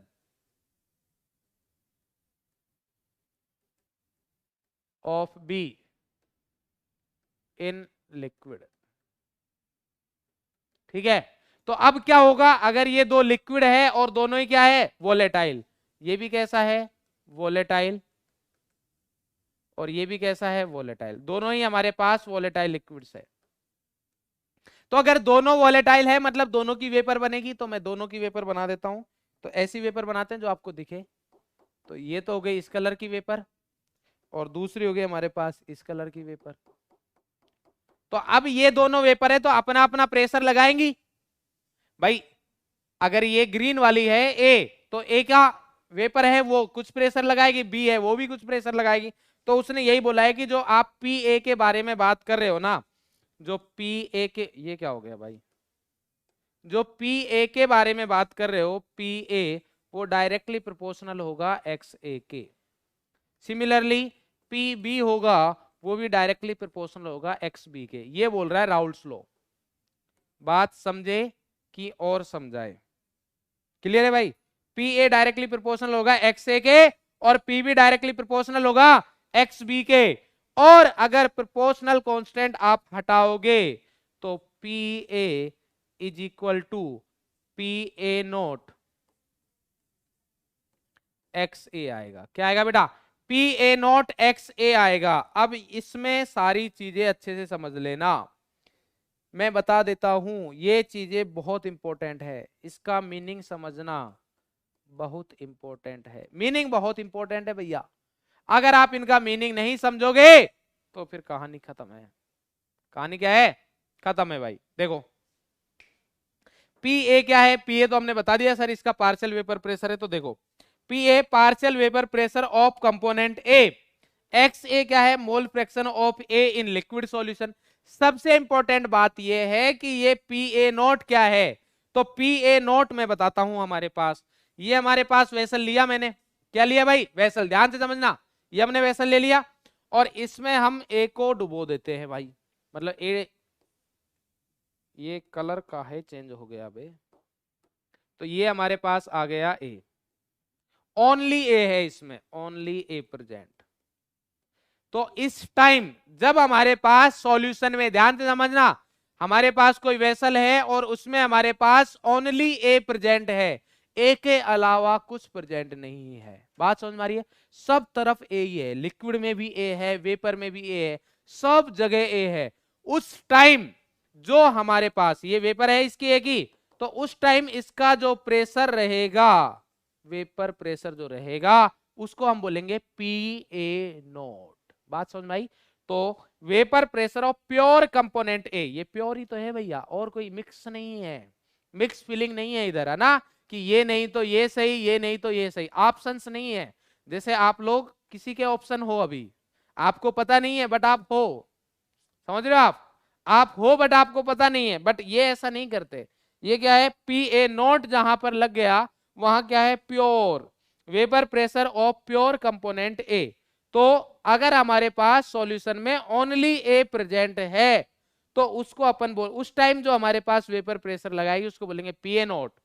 प्योर फॉर्म का जो प्रेशर है वो है। क्लियर है बेटा? बात समझ में आ गई? इसके बाद की कहानी हम पढ़ेंगे कल, सारी बातें होंगी, ठीक है? और बस इतनी बातें होंगी, और तो क्या है। होमवर्क जरूर करके आए। आज के लिए बेटा इतना ही है, ठीक है? सर आपने न्यूमेरिकल नहीं कराया एक भी, सब पता नहीं क्या लिखा है। तो न्यूमेरिकल के लिए होमवर्क दिए बेटा, कल सारे होंगे, ठीक है? जितने चाहे उतने न्यूमेरिकल मिलेंगे यार। काहे चैप्टर थोड़ी ना एंड हुआ है अभी, लास्ट में तुम बोलोगे कि इतने न्यूमेरिकल काहे करा रहे हो, है भाई? यो थारा भाई इतने न्यूमेरिकल कराएगा, इतने न्यूमेरिकल कराएगा, किसी ने सोची ना होगी, है ना? ये बोलोगे तुम। शायरी सुनोगे? रहने दो यार, गेट के जगह जगह से देख रहे हैं लोग।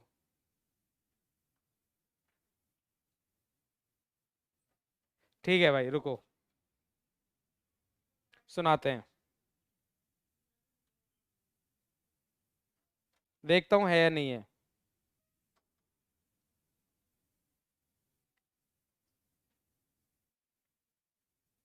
सुनना भाई ध्यान से, ठीक है?